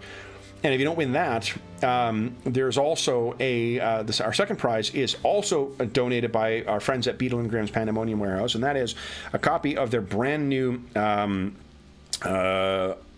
Absalom City of Lost Omens box set. It is Pathfinder 2 game. It's in Pathfinder 2 setting. And there are some rules in it for Pathfinder 2, but the vast majority of the content in it is non-system specific. So whatever edition of D&D you happen to like, you can make use of that with it. And it is easily the best city-based box set I've ever seen. I did a full unboxing of it last week, so you can find a full elsewhere on the channel. You can find that in our recent videos. But it's likewise just a gorgeous product and gives you all the tools you need to bring that like massive city to life, complete with NPC hangers you can put on the DM screen and setting hangers that also have full information in the back for who the NPCs are and, you know, who you're likely to encounter at different locations. It's an amazing product. One of my favorite things I've purchased. They've donated a copy of it, but I also purchased a copy of that myself, so I can speak from experience for how cool that thing is. If you don't win those two, there's still other great prizes, including a complete set of 5th edition books. 5th edition Iron Kingdoms products, the things that came from a recent Kickstarter, all donated by one of our players, Jeffrey. There's also a chainmail dice bag, made by our resident armorsmith Dave, who has also donated a starter set for AD&D 2nd edition. So it's not a starter set; it's the 3 books you'd need. It's the Player's Handbook, DMG, and the Monster Manual. And I know the Player's Handbook and the Monstrous Manual, I should say, are the original versions. First printing Monstrous Manual. It's the 89 Player's Handbook. I can't remember if the DMG is the new one or the original one, but in any event, another copy of the DMG kicked in as well too. So great if you're looking to either start up or return to an AD&D 2nd edition campaign. That's another great prize. We're also going to have some other stuff from things donated by members of our community, things donated by myself, and then also a bunch of prizes from the Dungeon Musings Redbubble shop. So there will be some t-shirts, some posters, and some mugs and water bottles that you'll be able to get as well too. So lots of great prizes, and again, for every $25 that you donate, which all goes to SOS Children's Villages International, you get one chance to win or not. Plus, we have a charity session coming up, and anybody who has donated anyone who's donated since August 1st will have an opportunity to have a say in what's going to happen in that charity session, because we got some pretty wild ideas to help you spend the money that you donated to help shape who's going to be playing that game, what they'll be adventuring with, and so forth.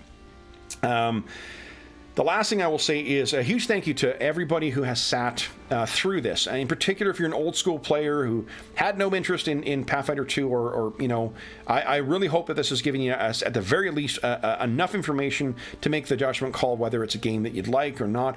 Pathfinder 2, I will say as well, there are a lot of people I know who say it's a game they like playing, but they don't want to run.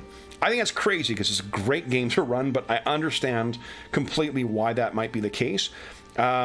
at the very least, I hope that this gives you a sense of at least why I am so enthusiastic when I get a chance to get the game back to the table to play it again. I think it's just a terrific game. I think there's so many great adventures that you can run with it, and it's an enormous amount of fun to run. I haven't even dived into any of the amazing accessories like the bestiary box with these massive oversized cards, or the spell cards, or critical deck, critical hit deck, critical loss deck, the chase deck. Like, just great stuff they put out for it that is can help. You don't need any of it, but if you choose to pick it up, it really makes the gameplay experience either easier for the DM or more fun and more immersive for the players. So anyway, with that, I'll bring this to a close. So for those listening at home, thank you once again for joining me for this introduction to Pathfinder 2 for old school players. I hope that I've given you a couple of hours to take your mind, almost 3 hours now, a few hours to take your mind off of the troubles of our world and think about